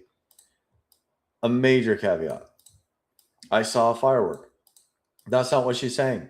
She is non-committal to what follows here. I saw like a firework is what she says. And then she caveats it even more, or something. Like a firework or something. We are not sure what she's exactly saying here. She's very non-committal, and the caveats indicate sensitivity and a huge impression of deception here. We would expect the subject to explain and describe what she observed confidently with no caveats, not describe to us these caveated ambiguous explanations. Just sparkled. Just in this context would be comparing it. We are not sure what sparkled is being compared with. It appears she had something else in her mind. It didn't do that other thing. It just sparkled, you know? So what was in her mind? What was on her mind? It didn't make noise. It didn't make a boom sound. It just sparkled. We don't know. Oh my gosh, that's so important too. Wow, I can't believe I had that in there. Anyway, like under my door. Was it under her door or not? She is non-committal to whether it was under her door. If she cannot say it, we won't say it for her. It's not, I saw it under my door. It's like under her door. What does that mean? She's non-committal. She's not clear. The I thought is a blanket caveat to the whole segment. I thought I saw like a firework or something like it just sparkled like under my door. Okay, moving on. And then indicates a passage of time missing information. I thought we have a major caveat here as well, meaning that everything following this segment is blanketed with a huge caveat. She is non-committal to this. I heard like something kind of fall. Within the I thought is I heard like something. What is like something? We don't know what that is. Is like something like nothing too? A lack of coherence here is another strong signal of what's going on here. And we're getting more of this. Kind of fall. She cannot commit. Let me back this up just a hair. Kind of fall. Yeah, there we go. She cannot commit to, I heard something fall. She is saying she heard it kind of fall. Okay, or something kind of fall. This is the subject hoping that the sergeant will connect dots here. Okay, simple as that. And then, and like, something like that. I'm not sure. If it's and then, this means a passage of time, missing information. And if it's and like, then we have another caveat of in this case, Murphy bark. Either way, we have indications of sensitivity, missing information, and or deceptive indications. Okay. And Murphy bark. But I thought, but refutes or minimize what was said before it. Okay. Which is Murphy bark. But we're now being confronted with the signal here of the subjects preempting a very important question from the sergeant. If you saw fireworks sparkling and heard someone fall, oh no, something, oops, and heard the dog bark, why didn't you go up and see what happened? Okay, right? She's preempting this. All right. When she says, but I thought, okay, people were just. The subject is concerned for herself here and is creating what seems to be a defense. But I thought people were just making food. We need to ask the question, why would the subject see a firework thing and hear some noises or a noise and hear a bark and assume people were making food? We are confronted with people here as well. This is a passive word. This is not a specific person, but people. This is non-specific. If we're interpreting this, it seems like fellow roommates are simply people. Okay, that's impersonal. People are, when we say that word, it's, it's diminishing of a person's identity. When we're out in a park and we're just looking around, we see people, right? And then when we see someone we know, they're no longer just a people, right? They're my friend, Jack, whatever. This is another indication of sensitivity in the negative. Psychological distancing language regarding the victims. People were just making like food, like in Ethan.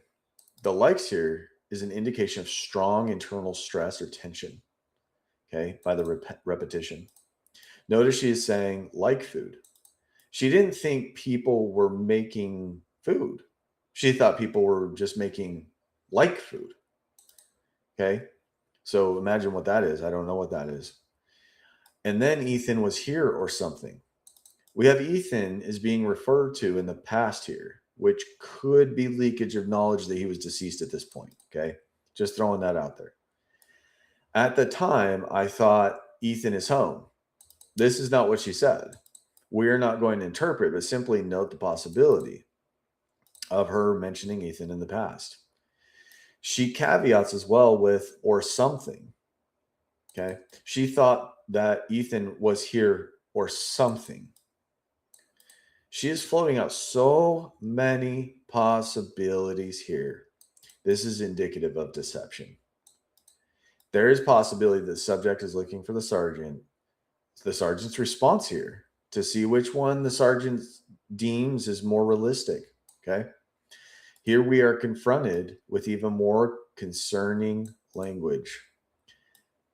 And knock something over because he's usually loud in the kitchen with or and those things.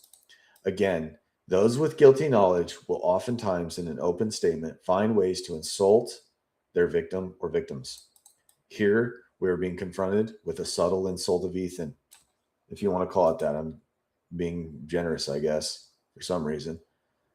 Ethan may have knocked something over. Ethan was usually loud in the kitchen. Not rarely, usually. Ethan, at the time of this interview, is deceased. The subject leaked to the sergeant earlier that there was a poor relationship with Ethan. A lack of a complete social introduction is a signal of disrespect to the individual. An incomplete social introduction regarding a deceased victim is a giant red flag and indicative of guilty knowledge. Now, we have a second insult regarding Ethan and him being noisy. We have the lack of social introduction, of complete social introduction, which denoted disrespect. And now he's loud and noisy, usually. And in a sense, there's also an embedded third insult here.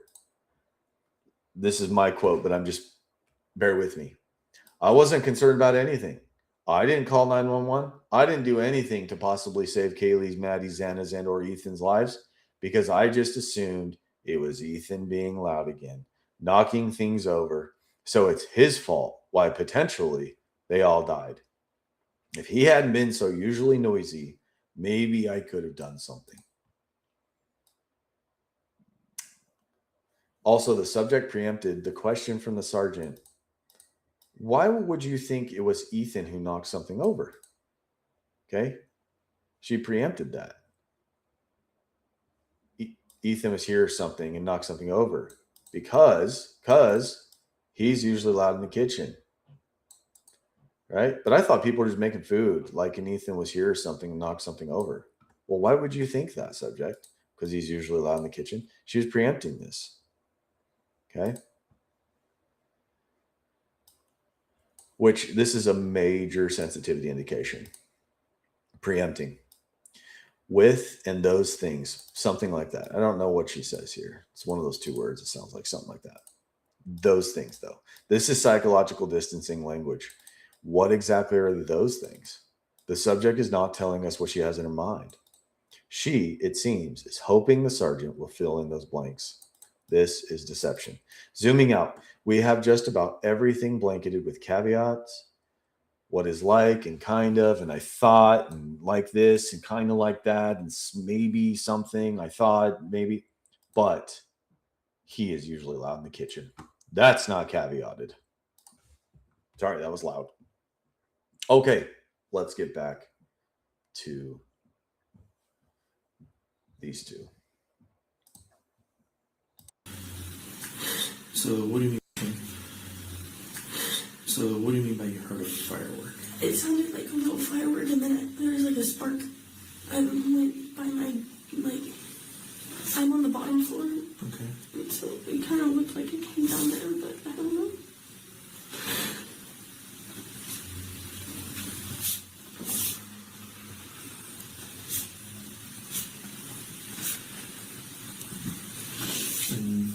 So is Murphy your dog? Kaylee's dog. Kaylee's dog? Kaylee and her ex-boyfriend's dog. Okay. So you heard Murphy bark right after you heard what you thought was a firecracker? Yeah, something like that, but he like, I don't know, dogs bark at random things. And sometimes when he's happy, he'll bark. Okay. It didn't sound like an angry growl or anything like that, just a bark?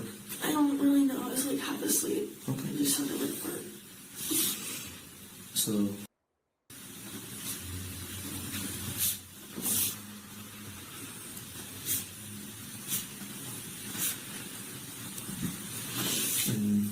so is Murphy your dog? So hear the firework, kind of see a spark underneath the door. Mm-hmm. Murphy barks. What did you hear after that? Pretty much nothing. Nothing. That's it.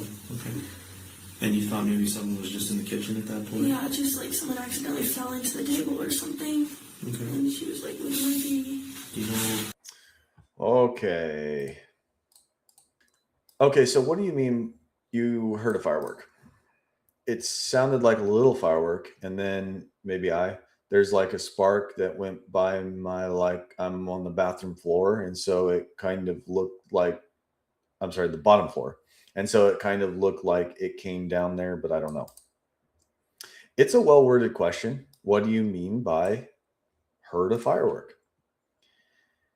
However, this is a very interesting question, though, in particular, and I almost completely missed this. I had analysis typed up, and then I realized this glaring fact. The subject did not say that she heard the firework. She had not said that. She only said what she saw regarding the like firework, the like quote unquote like firework. The subject, it seems, either one, forgot that she never said that she heard the firework, or two, she forgot to tell us what she heard when she first explained this. Given the analysis and the indications, it is hard to argue for the latter, for number two. So with little, we have a minimization of the firework here. It was a little firework. This would make sense drawing on the indications that she has a need to explain why she was unconcerned enough with these activities as to not explore them, to get out of her room and go look, not call 911, not be alarmed. This is very likely deception here. She's now minimizing the firework. And then is a passage of time, missing information. This is an incomplete sentence. This doesn't even make any sense. What do you mean by you heard a firework? Well, it sounded like a little firework. And then it sounded like a little firework is merely an explanation of what it sounded like, not an account of what happened in time, like historically. Okay. This is a very strong indication of internal stress. And then I'm not sure if she says there's like a spark that went by my, drawing on the analysis of an incongruent sentence to begin with. She stops halfway through this sentence and drops it, underscoring the internal stress and sensitivity here. Theirs is not specific. Theirs like a spark. That's denotes sensitivity, denotes psychological distancing. Where? Not here, there. Also, like a spark. She cannot say what it is. Again, she caveats it. I saw a spark. She cannot say this. So we will not say it for her. And then she says, that went by my. That went by my what? Bedroom? Door? Window? She drops. She stops talking about that. Dropping or broken phrases like this are clear indications of internal stress and tension. He's just asking, what does she mean by she heard the firework? Okay. Then she goes into, like, I'm on the bottom floor. She has now stopped explaining what she means by hearing heard a firework, or hearing a firework. It was a boom. It sounded like electricity. It sounded like a sparkler. You know, she's not saying that. How easy is it? And so we have a caveat again. It is crystal clear that she is non-committal to her account. And it is crystal clear she has intense internal tension and stress about this question. She says it looked like it came down there. This is an indication of psychological distancing with there. Also, if the subject's door was shut, as she has indicated, how could she tell whether something came down or where exactly it traveled from? This is another indication of something we've been getting: scripting, deception. She also cannot even commit to this idea, but I don't know. She finishes with, I don't know, but refuses or minimizes what was before it, which was, it kind of looked like it came down there, but I don't know. I don't know underscores her non-committal account here. Okay. Finally, zooming out here, we have what appears to be misdirection. The subject appears to have told the sergeant about this firework to get the sergeant off of her own scent and direct his attention to something else altogether. What is interesting is this firework language came out after the sergeant asked 4 questions about when the subject was in her own bedroom. Okay, I just went back and looked at it. When he asked 4 questions, he asked about her bedroom, what she watched, for how long, how many episodes, and more details about Maddie. And then after that, he asked a great open-ended question. She caveated, non-committal, and gave misdirection. Misdirection came. Okay, the misdirection came about the firework and insulting of Ethan. Those open-ended questions are incredibly impactful. All right. And so, is Murphy your dog? What a change up of questions here. Kaylee's dog. So the sergeant now turns his attention to the dog. Okay, it appears the misdirection has worked. Unfortunately, the subject says only 2 words here: Kaylee's dog, and nothing further. Comes across as pretty cold. He says Kaylee's dog. He just repeats it. The sergeant merely reflects her words, and the subject continues to explain. Kaylee and her ex-boyfriend, we believe, is Jax here. Okay, this is not for sure, but the transcript I was given says Jax. Could be wrong. She gives more information here, giving the missing piece for a complete social introduction of the dog.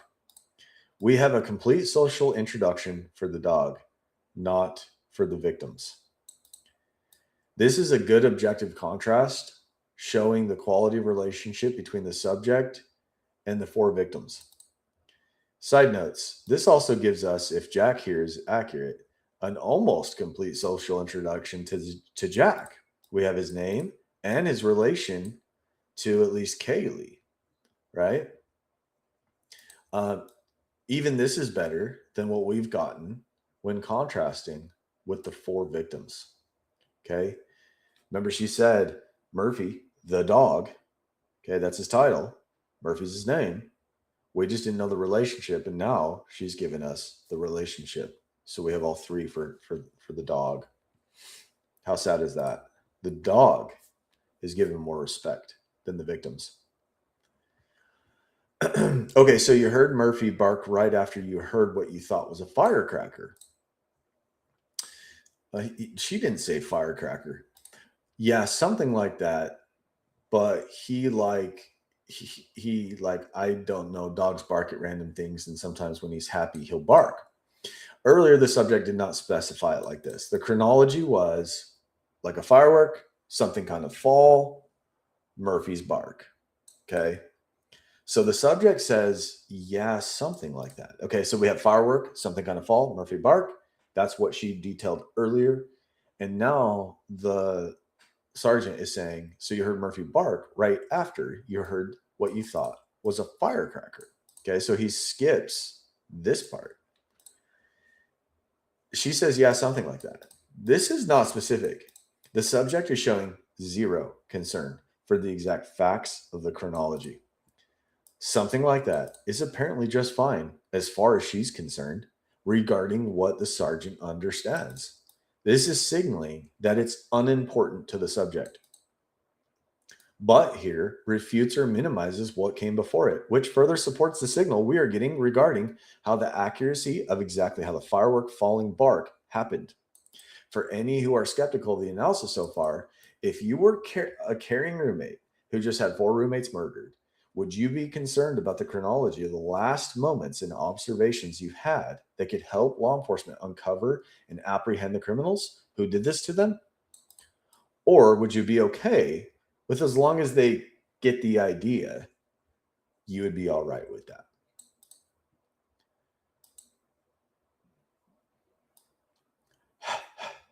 He, like, I don't know. So she kind of skipped on he. This is an indication of self-censoring, fragmented phrasing, and this underscores the internal tension and stress the subject is experiencing by the question, the time, the place being asked. Dogs bark at random things. The subject has now gone passive. She is not talking about Murphy. She is talking about dogs in general. She's not talking about the specific time either. This is an indication talking about Murphy is sensitive to her. It's uncomfortable. Okay. He's asking about Murphy barking. Yeah, something like that. But he, like, I don't know. Dogs bark at random times. Eject. And sometimes this is passive language as well. Okay. So she starts talking about him again, but she's talking about him, what he sometimes does. The subject has asked a simple question. Was it firecracker or firework bark? This is an indication that the subject has been scripting to the sergeant and has lost grip on what she has said already to the sergeant. This may indicate that she doesn't want to misspeak and contradict herself, so talking about what usually happens is safe. She knows about that. And the subject can avoid talking more about the scene in question. This question was very sensitive to the subject, and we're seeing multiple indications of internal stress. All right. Yeah, we're going to keep going. Okay. It didn't sound like an angry growl or anything like that, just a bark. I don't really know. I was like half asleep. It just sounded like a bark. I don't really know. We believe her here. Why doesn't she really know, however, is a different question altogether. I was like half asleep. Again, we have a caveat. She doesn't say, I was half asleep. She cannot say it. She is consistent in this. She wasn't half asleep. She was like half asleep. She has said it twice now on 2 separate occasions. It just sounded like a bark. We also have a caveat here, like. She cannot say it here. She cannot say, I heard him bark. It was like a bark. She cannot describe what she heard. This question is very sensitive to the subject. We must ask some logical questions here. When dogs growl, he was asking about growl. What does that indicate? It is many times associated with an intruder, a stranger, someone that the dog doesn't recognize, doesn't trust. Dogs often growl when they see or hear a stranger, someone outside, someone who they don't recognize. Growling is a part of their natural defense system, their alert system. They alert to the pack, they alert to their owners. Okay. The sergeant is asking for indications that the dog sensed an intruder. The subject cannot confirm this. We note that bark is singular. She's not saying that the dog is barking. Okay. Additionally, this may be distancing language or a drop pronoun here. It sounded like a bark, not Murphy barking, or it sounded like his bark. Okay. So this could be psychologically distancing here. Bad signs here. Okay. So you hear the firework, kind of see a spark underneath the door. Murphy barks. What did you hear after that? Tell me more about what you heard. Pretty much nothing. Okay. That's it. The sergeant is asking for more information. What did you hear after that? He is working, apparently, within her account that she's in her bedroom, focused on what she's hearing because she has the door shut. She can't see anything. A better question is, what happened from there? Oh, well. The subject gives us no more information regarding what she has heard. However, she's non-committal. She says pretty much nothing. She cannot only say simply nothing. She weakens it with pretty much. Pretty much is leakage that she heard more than simply nothing. The sergeant says okay, and then the subject adds, that's it. The subject needs to further enforce nothing, indicating sensitivity and leakage, that she senses that nothing is weak, which indicates that she's not being truthful and there is missing information here. And that's it speaks of finality. On its face, we would assume there's no more to the story here. That's it. So we are listening even more carefully now, if that's even possible. Nothing? Okay. And you thought maybe someone was just in the kitchen at that point? Yeah, just like someone accidentally fell into the table or something. Okay. And then she was like with Murphy. So this is a very interesting question. Yeah, would have been fine. It's a yes or no question. So you thought maybe someone was just in the kitchen at that point. Yeah. But the subject explains more all on her own. Just indicates a comparison word. Something else was on the subject's mind other than what follows it. Just. Right? Like is a caveat. She again is non-committal to the following. Someone accidentally fell. We have a change of language here as well in green. When she initially, green and yellow, when she initially brought this up, she said it like something kind of fall. And now something is someone. This is an indication of deception, first of all, into the table. Now we have some new information. The table is now introduced into the statement. This is another change of language. This may be leakage of knowledge of the crime scene. Something regarding the table may have occurred with someone. She did not mention anything about the table earlier in this account. This supports the great many indications of missing information within the analysis. 80% of deception is done by omitting and or withholding information. Okay, so she caveats it with or something. Okay, so she again is non-committal. The sergeant says okay, and then she adds more to the statement. She was like with Murphy. This kind of blew me away. The sergeant is not told who she is. This would require interpreting to produce a name at this point. The subject did not share the name, so we won't say it for her.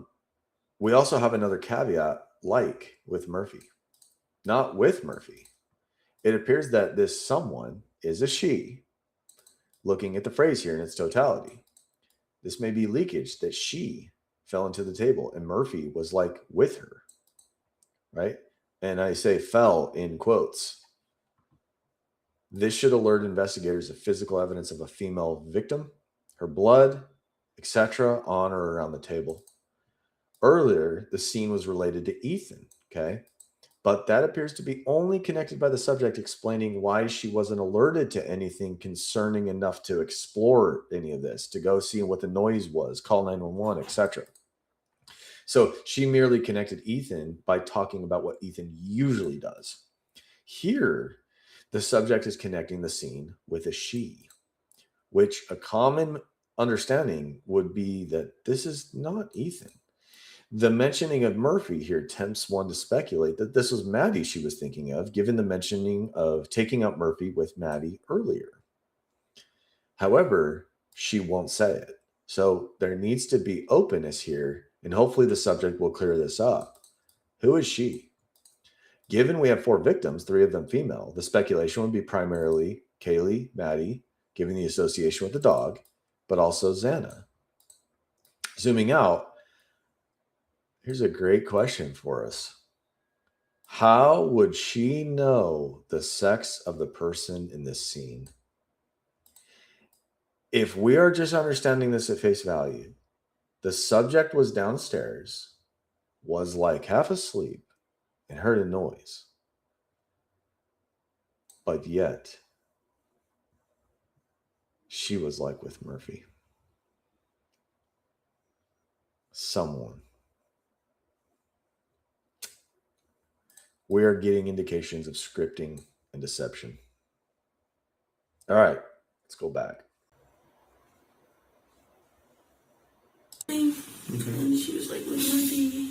Do you know about what time that might have been? Do you have any Like idea? 4 or something. I tried to call all of them at like 4:20ish around that time, and no one was answering. I thought they just went to bed or something.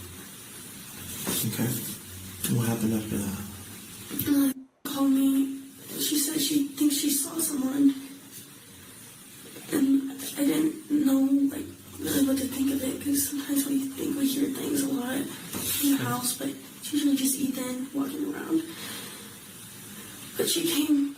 I told her to come in my room, and she could sleep with me, and we could lock the door, just stay there just in case there was anything. And that's all I know.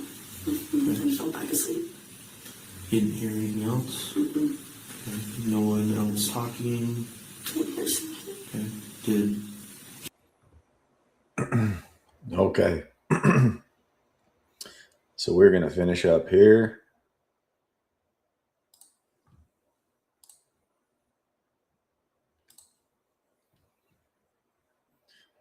Do you know what time that might have been? Do you have any idea? Like 4 or something. I tried to call all of them at like 4:20ish, around that time, and no one was answering. I thought they just went to bed or something. All right, so let's see here. Come on, there we go. Excuse me.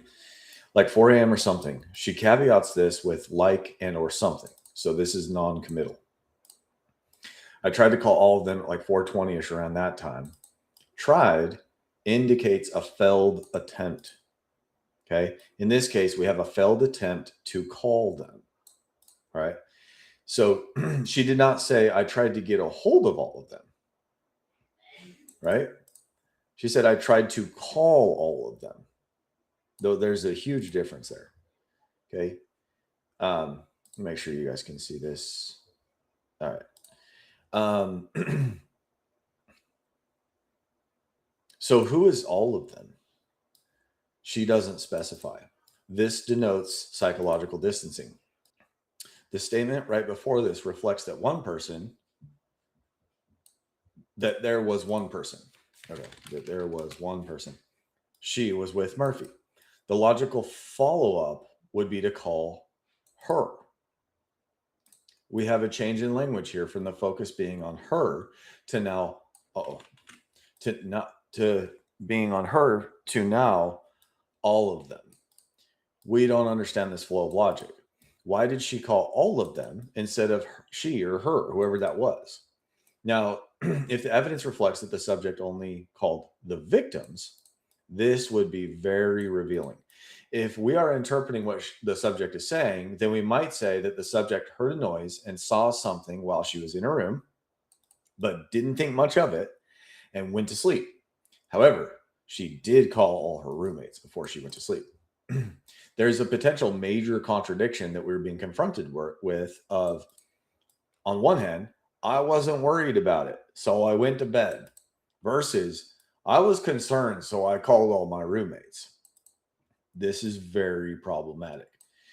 But that aside, if in fact she called only the victims, this would be indicative that she knew all who was harmed, specifically who was harmed when she made this call, right? If she doesn't call Dylan, for example, okay, but she does call the 4.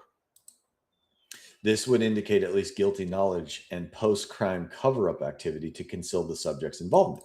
This would indicate attempts to, quote, show proof that she didn't know if they were harmed or not because she made the calls, etc. This is an important question if the only calls that were launched were to the 4 victims only at around this time. How could the subject argue that she knew essentially nothing but a sound upstairs and a little firework, but only called the 4 victims, or the 4 victims specifically at like 4:20ish around that time is caveated by like ish and around that time, indicating sensitivity regarding this time. And no one was answering. This gives the impression of multiple calls to multiple people. To contrast, no one answered would likely indicate 1 call per person, right? So again, what does the physical evidence reveal about the call activity? Was there simply 1 call to each? This information would be helpful to the case and to shed more light to the subject's statement and what she considers as no one was answering. Quote, I thought they just went to bed or something. They is not explained. Is this all the roommates? Is this the victims? This is a very important question. We will see if the subject helps clarify this. So again, went to bed or something. The subject is walking a tightrope here. Is she not concerned? Or is she concerned? If she's not concerned, how could you be not concerned if 4 people were murdered in the same house you were in? And how could you be not concerned if you're hearing things and your roommate is saying they saw someone? If you're concerned, why didn't you call 911? This is a tightrope. Would you, if you heard noises in another room, which sounded like someone may have fallen into a table, and you saw sparks or sparkles underneath your door, and it was at around 4 a.m., and you were concerned enough to call them all, but none of them answered, would that encourage you to simply think they just went to bed? Because that's what the subject is saying. Okay, what happened after that? Great question here by the sergeant. And look at this statement. It's a beautiful thing what a powerful question can do. And Dylan called me. She said she thinks she saw someone. And I didn't know like really what to think of it. Because sometimes we think we hear things a lot in the house. But it's usually just Ethan walking around. But she came, I told her to come to my room and she could sleep with me and we could lock the door and just stay in there just in case if there was anything. And that's all I know. I fell back asleep. There's a lot there. Okay. And Dylan called me. This is potentially very problematic for what we were talking about earlier. The subject had just communicated that no one was answering. Prior to this, and because the sergeant asked, what happened after that? We get all this information. What happens if the sergeant didn't ask this? Because all we knew is no one was answering, right? And then the sergeant asked, what happened after that? And now we're being told, oh, I got a call from my roommate.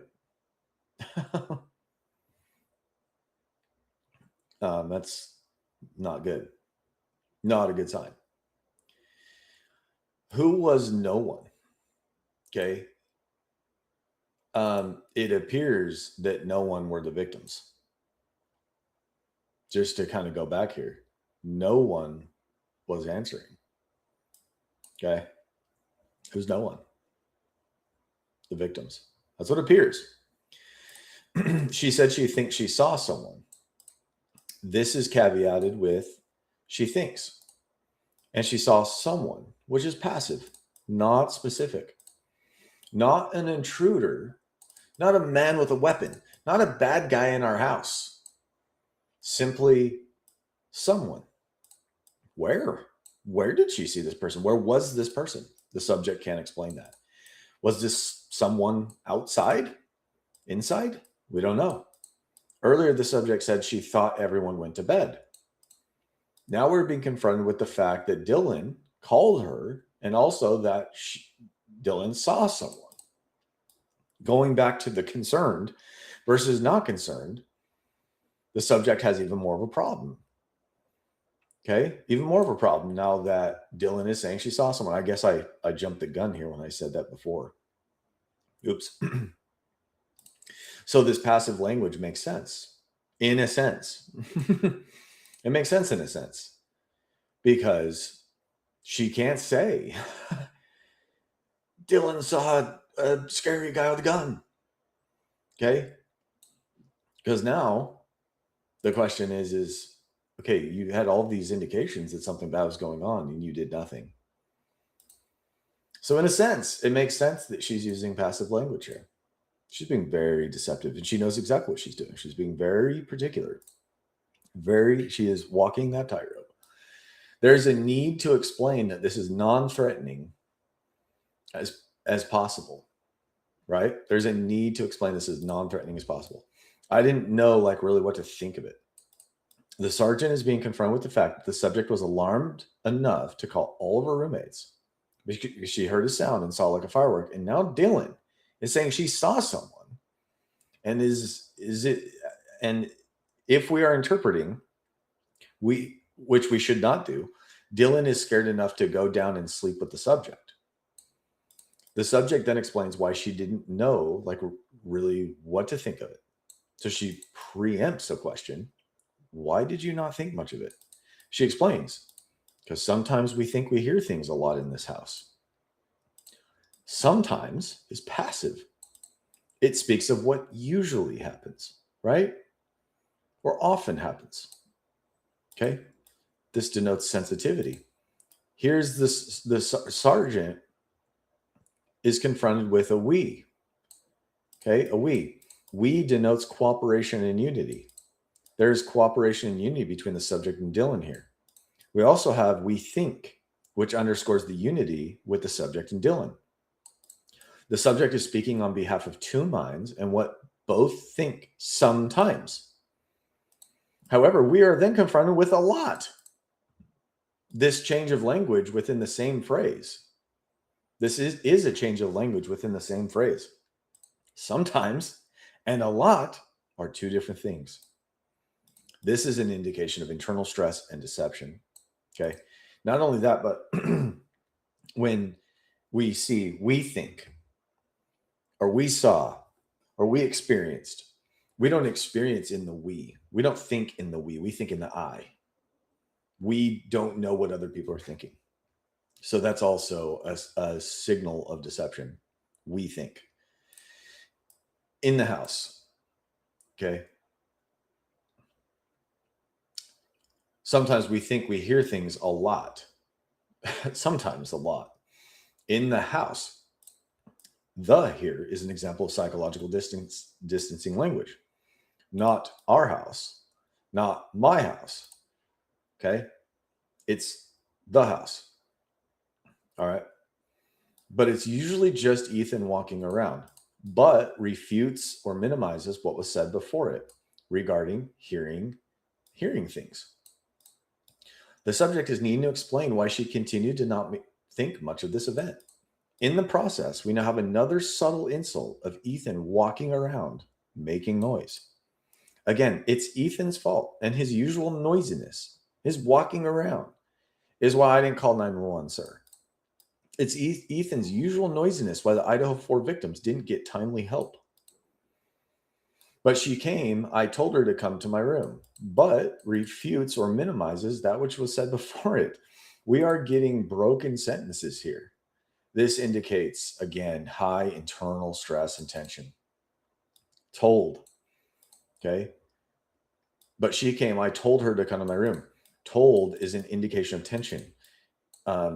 Said is soft. Told is higher intensity. My boss told me I can't. If I ever do it again, I'm fired. Okay. You don't hear My boss said that if I do that again, I'm going to get fired. Said is soft. And we could, she could. This is another indication of internal stress and tension here, right? But she came, I told her to come to my room, and we could, she could. This, yeah. Internal stress and tension. And we could, she could sleep with me, and we could lock the door. Again, now we're being confronted with the idea that the subject was concerned enough to lock the door with Dylan, but not concerned enough to do anything else. And just stay in there. Just in case she was thinking of something else, comparing it to with staying there, something else other than staying there. There is psychological distancing language from her own room. Okay. And just stay in there. If this is her own room, where is there? This sounds like possibly somewhere else. Where's there? Just in case if there was anything. Here's the subject explaining why again. She is preempting the question. Why would y'all feel the need to lock your or the door? She preempted that question. She knew that was coming. So she explains why. The answer is just in case there was anything. Why'd you do that? Just in case there was anything? There was anything. Anything is infinite possibilities. We don't get scared of anything. This is a change of language. This is inconsistent. We get scared of some things in particular. Okay. But she cannot say what she was concerned about. She couldn't say what they were scared about. She cannot say that Dylan was scared at all. She didn't say that. It can only be interpreted that way, but we won't say it for her. Again, she cannot say that either of them were scared, nor what they were scared of. We only get passive language, someone and anything. And then she finishes with pretty much, and that's all I know. Again, there is finality. Earlier she said, that's it. And here she ends with, and that's all I know. And that's all I know, so don't ask. This is almost what we're getting here. This is a signal we're getting. This indicates defensiveness and deception. She then finishes with, I fell back asleep. Right after she said, that's all I know. So there was a little bit more information. However, we are not detailed what happened once Dylan came. The subject is being clearly deceptive and uncooperative. Later, we're not going to go over it with this one, but the subject details what happened once Dylan came. So earlier she said that's it and then gave more information. Here she's saying that's all I know. Later she gives more information. The subject is being clearly deceptive and uncooperative. So he asks, you didn't hear anything else? Nuh-uh. Nuh-uh is an informal no. She offers nothing else to add or give any more context. The subject is being deceptive and uncooperative, as we can see further down the statement. I said that already. The sergeant asks about what happened once Dylan got into her room. I said that already. Sorry about that. Okay, no one else is talking. No one else talking? Didn't hear a single thing. The subject drops I, her own pronoun here. Didn't hear a single thing. She cannot say, I didn't hear a single thing. She can't say it. She didn't say it. The sergeant, excuse me, did not ask if she could hear things or a single thing. He asked if she heard talking. She does not face the question head on. This is an unreliable denial here. The subject's answer indicates that the question was sensitive to her. A single thing is indicative of psychological distancing from talking from the victims. Okay. All right. So that's it. That's part 2. we still got part 3. I thought I was going to do the whole thing today with this one, but didn't get through it. We're already at more than 2 hours. So I think I'm probably going to do video 3 and a post-analysis review as well. I'll probably wrap that up. I don't know. Maybe I'll do the same thing. Maybe I'll do a 3rd video and then a 4th video post-analysis review. It just kind of depends on how it goes. Bethany's kind of been blowing my mind when I first read through it.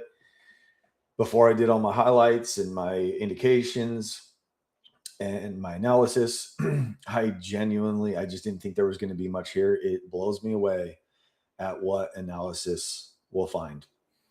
And that sentence where she says, the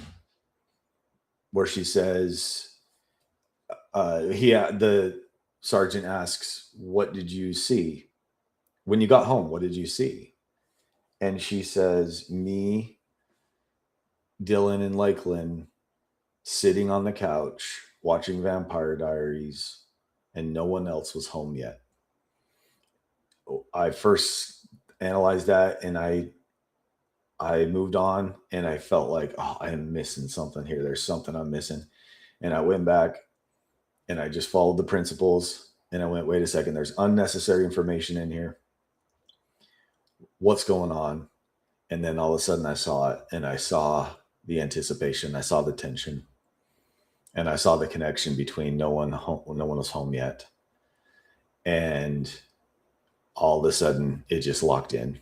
And I felt like I started seeing Bethany. I started seeing her. I'm a big fan of old school movies. I grew up with the movie Hook. It reminds me of Hook, where one of the Lost Boys is looking at old Peter, Robin Williams, and touching his face and moving his saggy skin, and all of a sudden he goes, "Oh, there you are, Peter." I started seeing Bethany for who she is, and so I hope you enjoyed it. I hope this helps. I hope you see what I see. I hope the analysis is showing you what it shows me. And if you have any questions, comments, any pushback, would love to hear it. But I'm looking forward to part 3. And I am looking forward to Lakeland as well. So I hope you all have a blessed day, and we'll talk to you later.